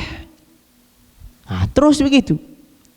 Jadi itu namanya qadha as-salawat al-faitah, salat-salat yang terlewatkan. Jadi mengganti salat yang terlewatkan bukan hanya salat fardu saja. Salat sunnah yang terlewatkan, asal dia ini salat yang memiliki waktu, maka juga dianjurkan untuk mengganti. Begitu di dalam mazhab Syafi'iyah rahimahullah, dan dalilnya banyak. Rasulullah banyak sekali mengganti salat-salat itu. Kemudian wala yuqdha ma lahu sabab, dan tidak mengganti apa yang tidak memiliki sebab. Yang memiliki sebab tidak perlu diganti. Kemudian qala, tinggal lembaran-lembaran yang terakhir, qala wala hasra lin naflil mutlaq. Tidak ada batasan untuk salat nafilah yang mutlak. 100, 150, 200, 1000. Pokoknya salat 2 rakaat. Tidak ada batasan untuk salat nafilah mutlak. Fa in ahrama bi akthar min raka'atin falahu ay yatashahhada fi kulli raka'atain aw kulli thalathin aw arba'in wa la yajuzu fi kulli raka'atin. Kata beliau, kalau dia ini salat nafilah mutlaknya itu 2, 3. Salat nafilah mutlak ini bebas ya. Bisa 1, 1, 1, 1, bisa 2, 2, 2, bisa 3, 3, bebas ya. Salat sunnah nafilah mutlaqah ini salat tata caranya bebas. Bisa 2, 2, 2, bisa 3, 3, 3, bisa 4, 4, 4, bisa 5, 5, 5, bebas salat. Gitu. Maka kata beliau, kalau seandainya ia melaksanakan salat nafilah mutlaqah lebih daripada 1 rakaat, berarti 2, 3, 4, 5 sampai seterusnya, falahu ayyatashahhada fi kulli raka'atain. Ia boleh melakukan tasyahud pada setiap 2 rakaat, atau setiap 3 rakaat, atau setiap 4 rakaat. Ya, jadi boleh dia melaksanakan tasyahud. Berarti tasyahudnya 2 kali boleh. Tapi kalau 1 rakaat ya sudah, memang tasyahudnya sekali. Kalau 1 rakaat itu, wala yajuzu fi kulli rakaatin. Tapi nggak boleh dia tasyahudnya itu setiap rakaat tasyahud terus, nggak. Setiap rakaat tasyahud, rakaat berikutnya tasyahud, rakaat berikutnya tasyahud, rakaat berikutnya enggak. 2 tasyahud, 2 tasyahud, 2 tasyahud, begitu maksudnya. Ya, misalkan dia sholat 8 disambung terus. Ya. Maka 2 yang pertama enggak ada tasyahud. Masuk ketiga tasyahud. Kemudian masih lanjut kan, ini belum salam, berdiri lagi. Masuk ke rakaat keempat, 4, 5 enggak ada tasyahud. Lagi tasyahud lagi rakaat ke-6, terus begitu. Ya, qala wala yajuzu fi kulli rakaatin walahu ay yazida ala ma nawahu. Ini keistimewaan. Katanya, kata beliau, kalau salat sunnah nafilah itu boleh menambah rakaat walaupun tidak sesuai niat. Niatnya saya akan melaksanakan salat sunnah nafilah 2 rakaat. Pas sudah 2 rakaat kelihatannya enak, saya tambah langsung. Jadi nambahnya nggak dipisah dengan salam ya. Kalau dipisah dengan salam selesai masalahnya. Jadi langsung nambah jadi 4 rakaat boleh. Kenapa? Karena memang sholat nafilah ini tidak memiliki batasan. Jadi ketika dia memulai 2, dia boleh menjadikannya 3, boleh menjadikannya 4, boleh menjadikannya 5, terus begitu. Tapi berbeda dengan sholat witir. Kalau sholat witir meniatkan 3, tiba-tiba terfikir masih ada waktu nih, saya jadikan 5, nggak boleh. Nah, nggak boleh. Ya, tidak boleh. Ini bedanya. Sholat witir tadi itu sholat sendiri, berdiri sendiri, tidak seperti sholat nafilah. Sholat nafilah ini bisa gabung sama yang lainnya dan tidak ada batasan dan seterusnya. Qala wa yanqus bi syarti taghyirin niyyah qabla dzalik. Boleh menambah, bahkan juga boleh mengurangi. Saya meniatkan sholat nafilah 10 rakaat sekaligus. Pas sampai rakaat ke-5 capek juga, saya salam lah. Silahkan. Itu boleh menambah, boleh mengurangi, walaupun berbeda dengan niat.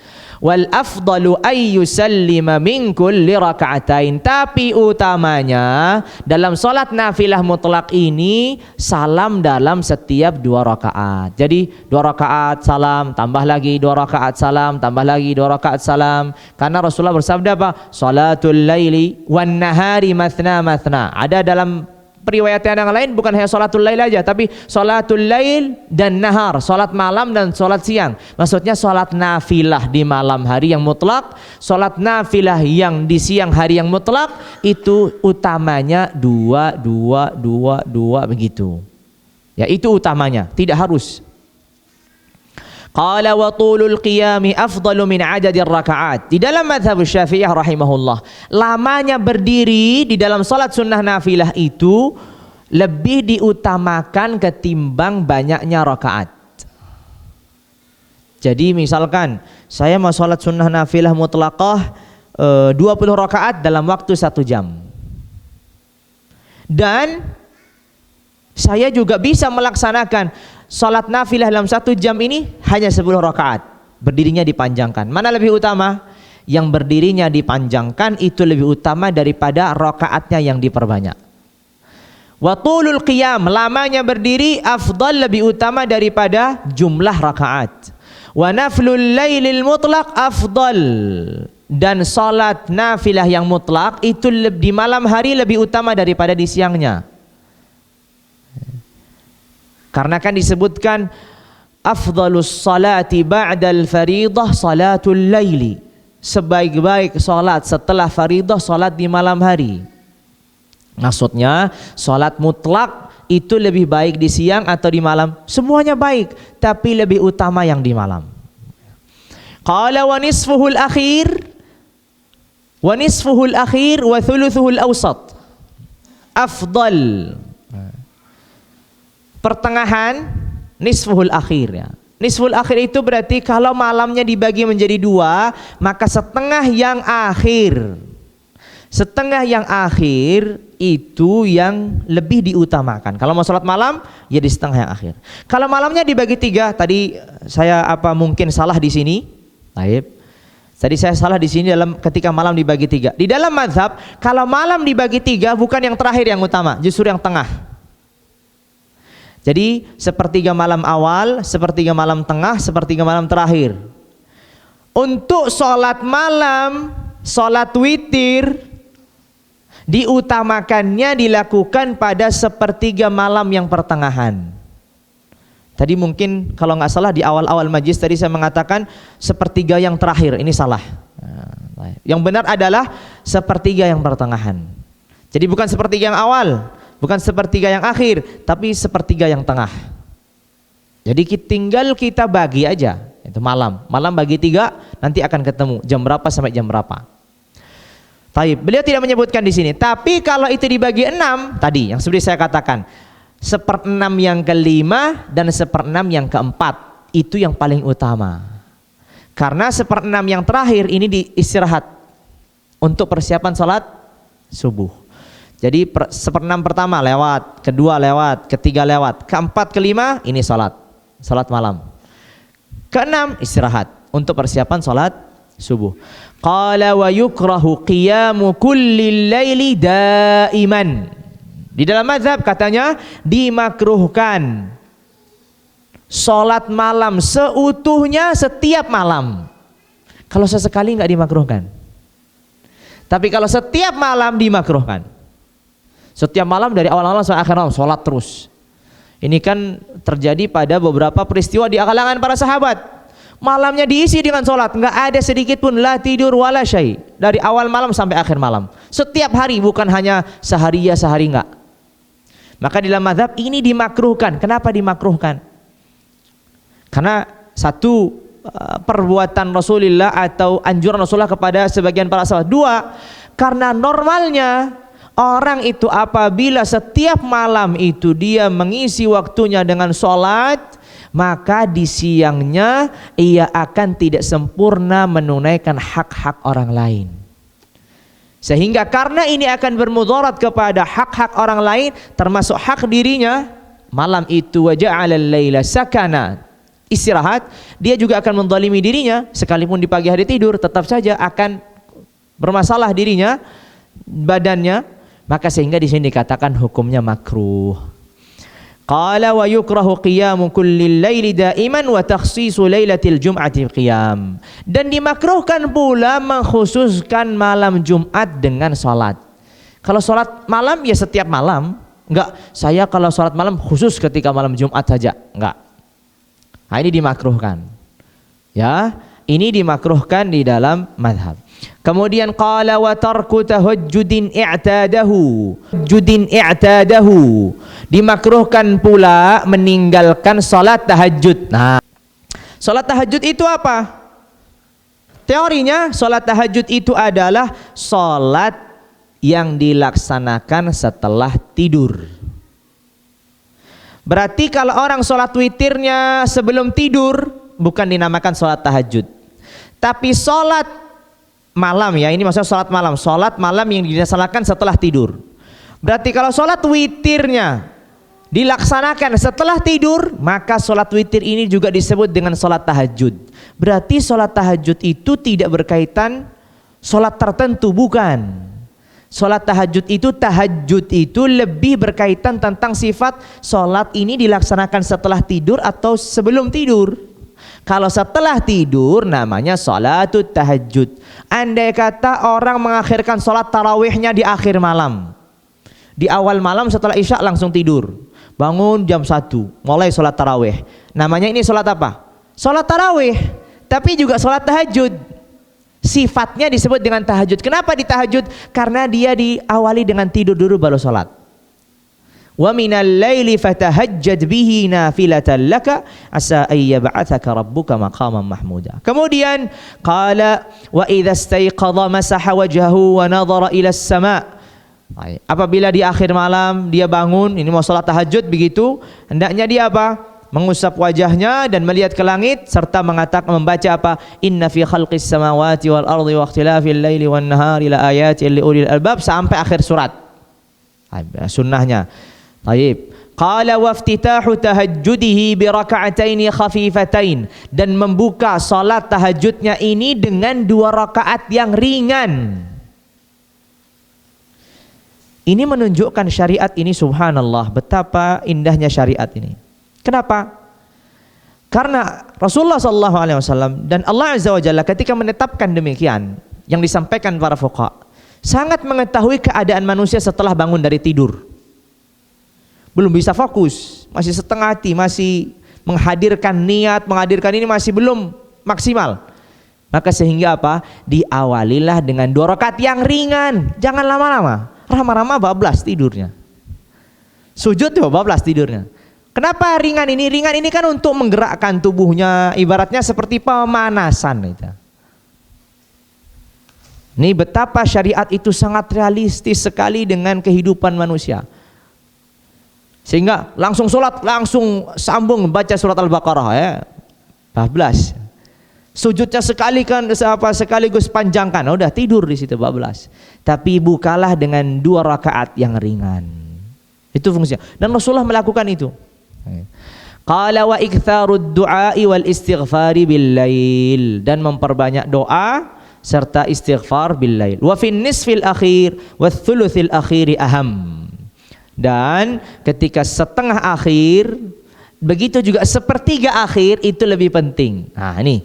Oh, sepertiga tengah tadi digunakan untuk salat. Sepertiga yang terakhir digunakan untuk istighfar dan meminta doa. Di situ berdoa kepada Allah di sini. Jadi sepertiga, kalau dia malamnya dibagi jadi 3. 3 yang pertama, sepertiga yang pertama ini untuk istirahat, untuk dirinya, untuk keluarganya sepertiga. Sepertiga yang berikutnya untuk salat. Sepertiga yang terakhir untuk beristighfar. Baik. Dengan ini selesai hal-hal yang berkaitan dengan salat-salat yang selain salat fardu dan salat-salat yang sunnah begitu. Baik, udah jam 2:30. Nah, sini asarnya jam berapa? 2:30 ya? Atau jam berapa?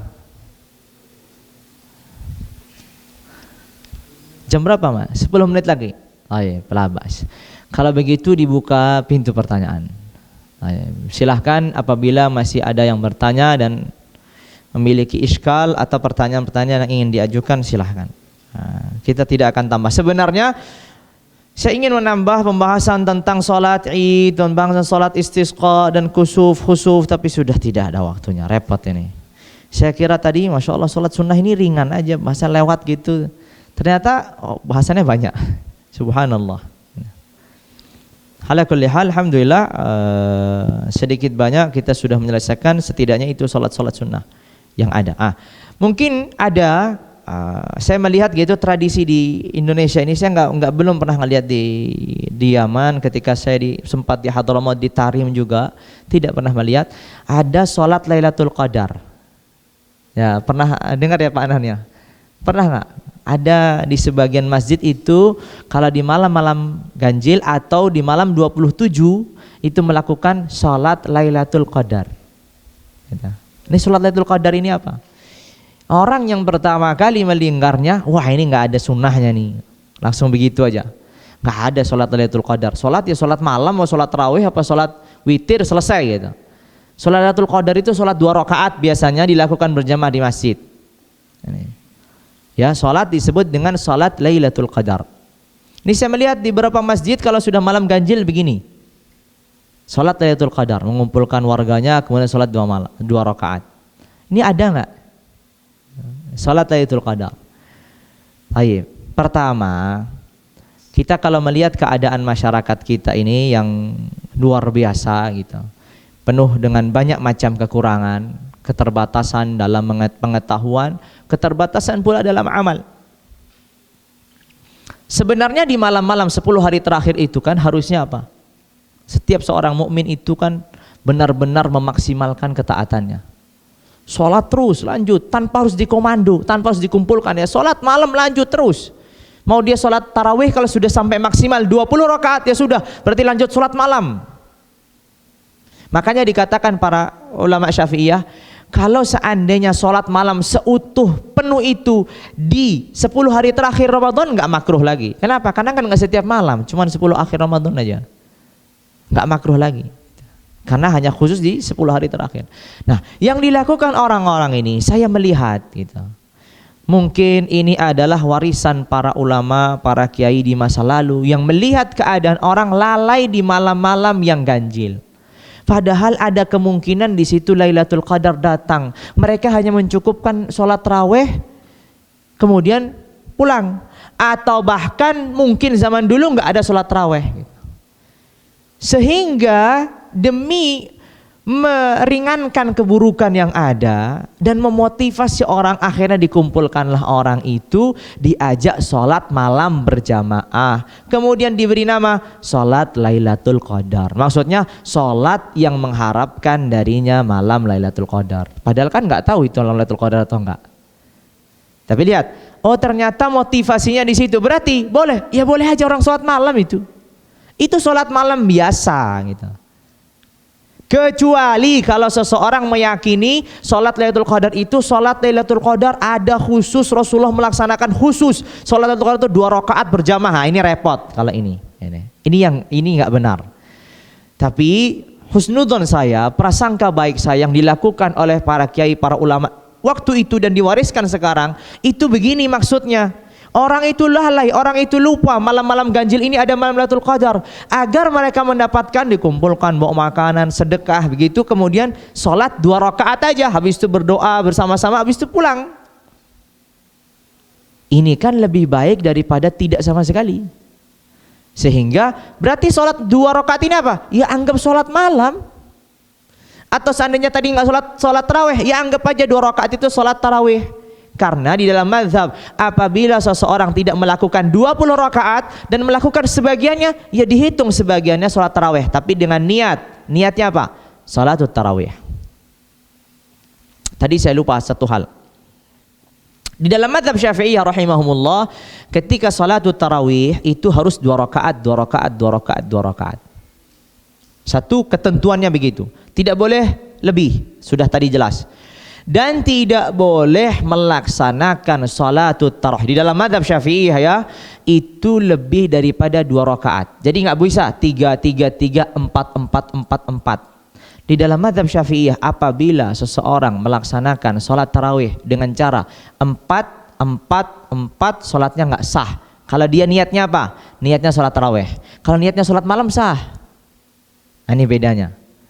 Kalau seseorang meniatkan sholat malam dengan cara 4, 4, 4, 4, 2, 2, mau sholat malam itu bebas. Sholat sunnah mutlak itu bebas. Mau 2, mau 3, mau 5, bebas. Mau 1, 1, 1, 1, 1 juga bebas. Tapi apabila ia meniatkan 4 itu sholatul tarawih, di dalam mazhab Syafi'iyah rahimahumullah tidak sah. Jadi nggak sah. Berarti gimana caranya? Ya 2-2. Dahulu kala sebelum saya mempelajari mazhab Syafi'iyah, saya dapatkan ini di mazhab Hanabilah. Pendapat Imam Ahmad begitu, ada nas Imam Ahmad mengatakan tidak sah gitu. Kalau dia melaksanakan langsung 4. Tapi di dalam mazhab yang lain mengatakan sah. Kalau tidak salah itu mazhabnya Hanafiyah, mengatakan sah 4 rakaat langsung dengan niat tarawih, sah. Tapi di dalam mazhab Syafi'iyah tidak sah. Ya, tidak sah. Jadi seperti itu. Wallahu a'lamu bissawab. Adakah pertanyaan sampai di sini? Ini sudah sampai detik asar. Taib, silahkan. Assalamualaikum. Saya mau tanya, pada sholat yang tidak jahar, seorang makmum tidak baca Al-Fatihah, apakah sholat makmum itu tidak sah? Taib. Pada sholat yang tidak jahar. Tidak jahar. Ya. Tentu ini berkaitan dengan hukum membaca Al-Fatihah ya bagi makmum. Kami di dalam mazhab Syafi'iyah rahimahullah dan ulama Syafi'iyah rahimahullah mengatakan membaca Al-Fatihah itu rukun, harus dilaksanakan bagi makmum dan imam. Sawaan imamnya itu dikeraskan atau imamnya itu memelankan, semuanya harus membaca, imam dan makmum. Kalau tidak membaca maka sholatnya tidak sah. Begitu. Yang bertanya ini nampaknya bertanya dari mazhab yang mengatakan wajibnya Al-Fatihah bagi makmum itu ketika imamnya pelan. Kalau imamnya mengeraskan maka gugur kewajibannya, sudah diwakili imam. Kalau pertanyaannya tertuju kepada mazhab mereka, maka tanya kepada mazhab mereka. Tapi kalau pertanyaannya tertuju kepada mazhab Syafi'iyah rahimahumullah mengatakan, Asy-Syafi'iyah rahimahumullah mengatakan Al-Fatihah ini rukun yang harus dilaksanakan imam ataupun makmum ataupun munfarid, salatnya jahriyah ataupun sirriyah ataupun apapun itu bentuk salatnya, harus membaca Al-Fatihah. Kalau tidak membaca Al-Fatihah maka tidak sah kecuali dalam satu keadaan bagi Asy-Syafi'iyah. Apa itu keadaan? Apabila makmum mendapati imam dalam keadaan ruku', maka ia boleh ruku' dan di sini dia tidak lagi ada kewajiban mendatangkan Al-Fatihah sehingga sholatnya dihitung dapat 1 rakaat. Tapi itu tok apa pengecualiannya? Yang lain enggak. Hanya itu aja. Jadi tidak ada yang lain. Nah, kalau di dalam mazhab yang lain diserahkan kepada mazhab yang lain, karena menisbatkan pendapat kepada suatu mazhab itu butuh ilmu tersendiri gitu. Sehingga kita tidak ingin mendolimi penisbatan itu kepada yang lain gitu. Wallahu a'lam bishawab. Ada pertanyaan lagi? Ya, baik. Assalamualaikum warahmatullahi wabarakatuh. Assalamualaikum. Maaf Ustadz, mau tanya, kalau baca sholawat Nabi begini bisakah? Allahumma sholli ala Muhammad, bisakah Ustadz? Karena saya setiap habis sholat subuh saya baca sholawat Nabi sallallahu alaihi Muhammad. Mohon penjelasannya Ustadz. Saya wirid rutin setiap habis sholat subuh 1000 kali. Ustadz, baca sholawat Nabi. Jadi bacanya Allahumma sholli ala Muhammad begitu. Baik. Sholawat ini kan bentuknya doa. Ini pernah saya ketika pertama kali pulang beberapa tahun yang lalu dari Yaman, datang paman saya bertanya, itu sholawat sekarang kok macam-macam ya dia bacaannya. Orang sekarang rangkaian kiai ini punya sholawat, ini sendiri sholawat, ini sholawat. Itu sholawatnya kayak apa? Saya bilang kita harus membahas dulu hukum dasarnya. Sholawat itu apa? Doa. Doa itu ada ketentuan hukumnya. Ketentuan hukumnya apa? Selama doa itu tidak mengandung kesyirikan atau dosa atau memutuskan hubungan silaturahim maka boleh. Mau gimana aja termasuk salawat. Allahumma sholli salatan salaman tammaini akmalaini, bebas. Yang penting tidak ada tadi unsur kesyirikan atau unsur memutuskan tali silaturahim atau unsur doa di dalamnya. Sehingga mau baca Allahumma salli ala Muhammad, Allahumma salli ala Sayyidina Muhammad, Allahumma salli wa sallim wa barik wa an'im wa zid wa takarram wa tafaddal ala abdika wa nabiyyika wa sayyidina wa habibina, tambah serentetan boleh, bebas. Itu berbeda halnya nanti kalau dalam sholat. Nah itu nanti ada pembahasan terpisah ya. Tapi kalau ini kan pertanyaan di luar sholat, nah, punya wirid 1000 kali gitu, Masya Allah, ini perlu dijaga. Ini perlu dijaga. Orang memiliki wirid 1000 kali. Apa dalilnya? Dalilnya nggak ada. Dalilnya tidak ada. Tapi bukan berarti tidak boleh. Kalau kita membaca sejarahnya para sahabat, membaca sejarahnya para tabi'in, setiap mereka itu memiliki amalan-amalan khusus yang mereka itu simpan untuk dirinya. Dan mereka tidak pernah tinggalkan. Itu yang disebut dengan amalan yang disembunyikan dan dirutinkan. Kan kata Rasul apa? Sebaik-baik amalan itu yang sedikit tapi rutin. Ya. Sebaik-baik amalan dan yang dicintai Allah itu adwamuha wa inqal, walaupun sedikit tapi rutin. Kita nggak bisa rutin begitu menjaga sholat berjamaah di masjid, nggak bisa. kadang bolong, kadang apa. Taib. Kita bisa membaca salawat ini 1000 kali setiap hari. Bagus, lanjutkan. Kita hanya baca zikir 100 kali, lanjutkan. Misalkan subhanallah, pokoknya saya wirid saya sehari ini harus beristighfar 1000 kali. Harus. Nggak boleh lewat. Bagus. Ketimbang orang kadang istighfar, kadang enggak, tapi saya enggak dibatasi waktu. Kalau saya istighfar, ya istighfar kadang 1000, 1500, kadang enggak istighfar sama sekali, ya kan repot. Lebih baik yang demikian. Jadi pembatasan itu bukan pembatasan yang diniatkan mengikuti sunnah Nabi, bukan. Tapi pembatasan itu niatnya adalah untuk menertibkan ibadat dan ketaatannya kepada Allah. Itu niatnya. Ini penting. Kenapa? Karena sering kalau orang ditanya tentang thariqat, ada thariqat, oh ini di baiat suruh baca sekian, ini baca sekian, baca sekian. Lihat ya, ini mungkin sesuatu yang agak dalam tanda kutip aneh oleh sebagian. Thariqat yang ada, permulaan munculnya. Kalau selanjutnya nanti ada penyimpangan, itu berbeda halnya. Permulaan munculnya itu ada demi menertibkan tata cara beribadah dan wiridnya para murid. Jadi seorang guru memiliki murid 100. Kalian selain sholat fardu sunnah yang kalian kerjakan, saya ajarkan kalian suatu zikir, kalian harus melaksanakannya setiap hari 100 kali. Dah. Janji semua. Dah. Nanti murid ini memiliki murid, akhirnya diwajibkan lagi begitu. Nah, ini wirid. Asalnya thariqat itu begitu, menertibkan peribadatan. Dan angka-angka itu tidak dimaksudkan dengan apa namanya, ini bagian dari sunnah Nabi atau bagian dari agama ada pahala tertentu, tidak. Tapi angka-angka itu atau batasan-batasan itu ditentukan hanya demi menertibkan tadi ibadahnya para murid ini. Seperti contoh kami di pondok, kalau pas zikir pagi petang itu santri itu membuat halaqah, lingkaran. Karena prakteknya kalau nggak dibuat lingkaran begini, suruh zikir sendiri-sendiri, nggak pada zikir. Maka apa tujuannya dibuat halaqah ini? Ketertiban. Padahal ini enggak ada zaman Nabi ini zikir jamaah, ini halaqah, ini apa. Ingat hadisnya Abdullah bin Mas'ud dan bla bla bla bla gitu. Karena ada beberapa yang berkunjung tanya begitu. Akhirnya saya jelaskan ini hanya untuk menertibkan.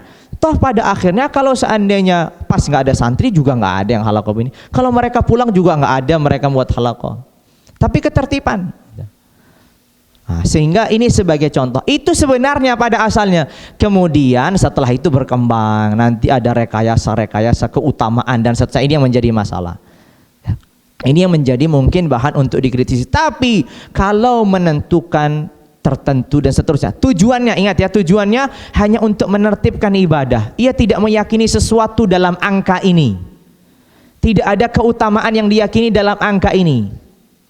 Nggak ada masalah.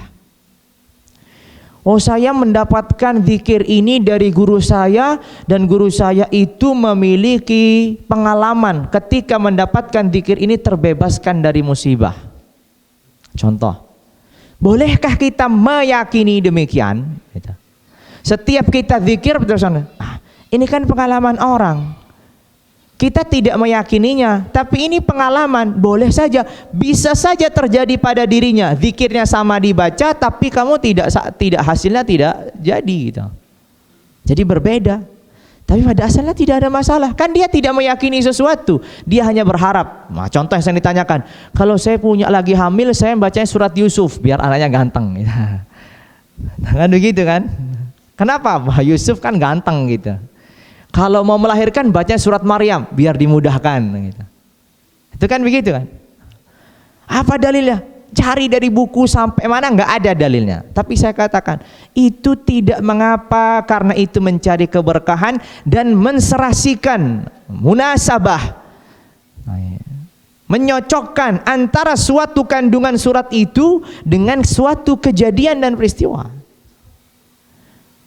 Dulu 6 bulan yang lalu mungkin pas di sini kajian subuh, saya menyebutkan ayat-ayat yang menjadi wiridnya Ibnu Taimiyah rahimahullah dan muridnya Ibnu Qayyim untuk menenangkan hati, yang disebut dengan ayatus sakinah, ayat-ayat ketenangan. Itu ada ceramah saya waktu habis subuh itu. Kalau cari dalilnya enggak ada. Cari aja apa ada itu dalilnya dari Rasulullah kalau mau sakinah itu membaca walladzi anzalas sakinata fi qulubil mu'min, enggak ada. Tapi kata Ibnu Qayyim, begitu juga Ibnu Taimiyah, apabila seorang melakukan ini akan mendapatkan ketentraman. Itu tajrubah, itu namanya pengalaman. Boleh, bisa jadi dia membaca mendapat ketenangan, kamu baca nggak dapat ketenangan. Ya karena memang beda keimanan, gitu kan. Jelas, jadi seperti itu. Nah, ini mungkin bagi sebagian memang agak bermasalah begitu. Tapi la ba'as, ini untuk berbagi saja gitu. Silahkan pendapat yang lain juga mungkin lebih kuat pandangannya, silahkan diikuti. Al-amru sahal insyaallah. Mungkin begitu, ada pertanyaan? Silahkan. Titipan juga. Ya, fadhal. Ya, ini mungkin ini Ustaz, bagaimana dengan amalan-amalan beberapa imam disebut istilahnya seperti Ibnu Taimiyah. Mungkin tadi yang seperti antum singgung Ustaz. Yang pertama, doa khusus menghidupkan hati setelah sholat subuh dan sholat fajar dibaca 40 kali. Membuka dan menutup zikir bersama setelah sholat fardu dengan membaca sholawat Nabi. Zikir sendiri dengan melihat langit dari subuh hingga terbit fajar tiba. Ada 6 nih Ustaz. Yang keempat, baca Al-Fatihah dari terbit fajar sampai matahari timbul meninggi untuk sholat duha. Kemudian baca Al-Fatihah dari setelah zikir subuh sampai matahari sama Ustaz. Yang terakhir, membuat urut-urutan zikir setelah sholat fardu, urut-urutan tertentu. Nah, apa ini seperti yang antum jelaskan tadi? Iya, yang barusan saya jelaskan itu tamaman gitu. Iya, jadi sama gitu. Jadi sama yang saya katakan tadi itu. Memang ada Ustaz. Iya, Ibnu Taimiyah banyak wirid-wirid. Jangan Ibnu Taimiyah itu orang belakangan ya. Coba lihat antum sejarahnya para sahabat, sejarahnya para tabi'in. Mereka memiliki wirid-wirid tertentu yang mereka itu simpan untuk dirinya gitu. Simpan untuk dia. Menurut pengalaman gitu. Menurut pengalaman dirinya dia berhasil gitu ketika dia menjaga zikir ini terselamatkan dari malapetaka teman. Alas dijaga itu. Bukan dia meyakini ada sunnah tertentu, bukan. Itu kan pada dasarnya kita ini kan boleh berzikir dengan apa saja, boleh berdoa dengan apa saja gitu. Dan boleh kita juga membatasi 100, 200, 300, 400 dengan catatan di pembatasan tadi atau merangkai-rangkai doa tadi jangan sampai kita nisbatkan ini ajarannya Nabi gitu atau ada keutamaan yang tentu yang sudah ditetapkan oleh Allah. Nah, ini atau Rasulnya, ini yang repot gitu. Tapi kalau itu pengalaman guru kami, kalau habis membaca ini maka dia dimudahkan. Kalau membaca ini dimudahkan. Tadi seperti ayatus sakinah ada ceramah saya itu dan itu disebutkan Ibnu Qayyim dalam Manazilus Salikin. Madarijus Salikin, syarahnya Manazilus Sairin. Ada beberapa ayat ini apabila seorang membacanya dengan harapan untuk menenangkan jiwa dan hatinya maka akan mendapatkan ketenangan. Termasuk tadi zikir Ibnu Taimiyah untuk menghidupkan hati, termasuk membaca Al-Fatihah dan seterusnya. Ibnu Qayyim selama atau beberapa ulama misalkan cukup membaca Al-Fatihah Allah tidak beri lapar, tidak beri haus. Ya itu subhanallah gitu. Bisa jadi kita menggunakan nggak dapat, bisa jadi juga dapat. Nah itu tergantung jadi. Itu berkaitan. Jadi itu memang masalah agak dalam tanda kutip ya sebagian itu. Jadi sehingga mengurutkan zikir tertentu, tata cara tertentu. Selama tadi kuncinya selama tadi tidak ada larangan tertentu. Itu. Dan ibadah tersebut itu tidak memiliki ketentuan hukum yang tidak bisa kita rubah-rubah. Karena kan ada ibadah-ibadah yang nggak bisa kita rubah ketentuan hukumnya. Sholat nggak bisa kita tambah-tambah lagi, sholat-sholat yang sudah tentukan misalkan. Tapi kalau macam-macam doa gitu, ada yang bisa kita tambah, ada yang juga nggak bisa tambah. Jadi ada. Nah, inilah nanti merujuknya kemana? Merujuknya kepada ulama fikih. Oh ternyata misalkan nih sebagai contoh, di dalam mazhab itu duduk di antara dua sujud kan ada Allahumma ghfirli warhamni wajburni dan seterusnya kan akhirnya itu wa'afini gitu kan Ada penambahan wa'fu anni gitu kan. Tambahan wa'fu anni, ulama Syafi'i semua sepakat, ini tuh enggak ada dalam hadis. Enggak ada dalam hadis. Terus penambahan kali ini di mana? Ngarang-ngarang sendiri? Enggak. Kata ulama Syafi'i, memang ini tidak ada dalam hadis, tapi kami itu mendapati kalimat wa'fu, al-afu di dalam beberapa hadis itu bersandingan dengan wa'afini wa'fu anni. Allahumma inni as'alukal afwa wal afiyah. Kan gitu kan? Afwa, afiyah. Wa'afini wa'fu anni. Maka disandingkanlah di sini. Makanya kalau kita belajar dari kecil yang mungkin belajarnya dari mungkin SD negeri atau yang lainnya, akan dapat itu doanya ada wa'fu anni. Itu bermula dari mana? Itu Syafi'iyah tadi.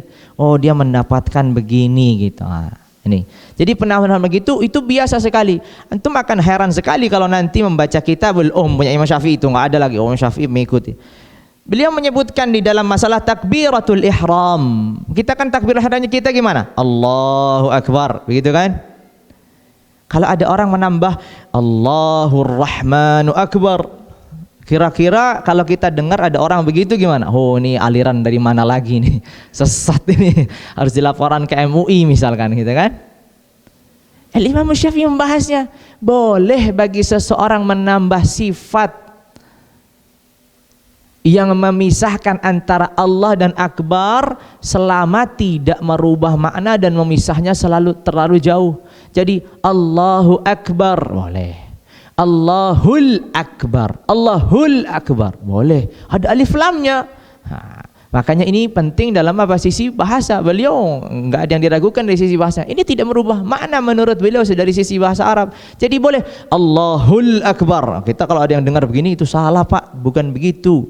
Allahu Akbar tanpa alif lam begitu kan. Ternyata boleh aja. Ini kan masalah sholat. Fikih itu perlu pendalaman, perlu takhasus, perlu belajar yang runut sehingga ilmu itu benar-benar rapi, tertib begitu. Mungkin itu saja ya. Enggak ada mungkin di jamaah lagi yang bertanya. Mungkin di sini sudah selesai ya. Kita tutup dengan kafaratul majlis. Subhanakallahumma wa bihamdika asyhadu an la ilaha illa anta astaghfiruka wa atubu ilaik. Wassalamu alaikum warahmatullahi wabarakatuh.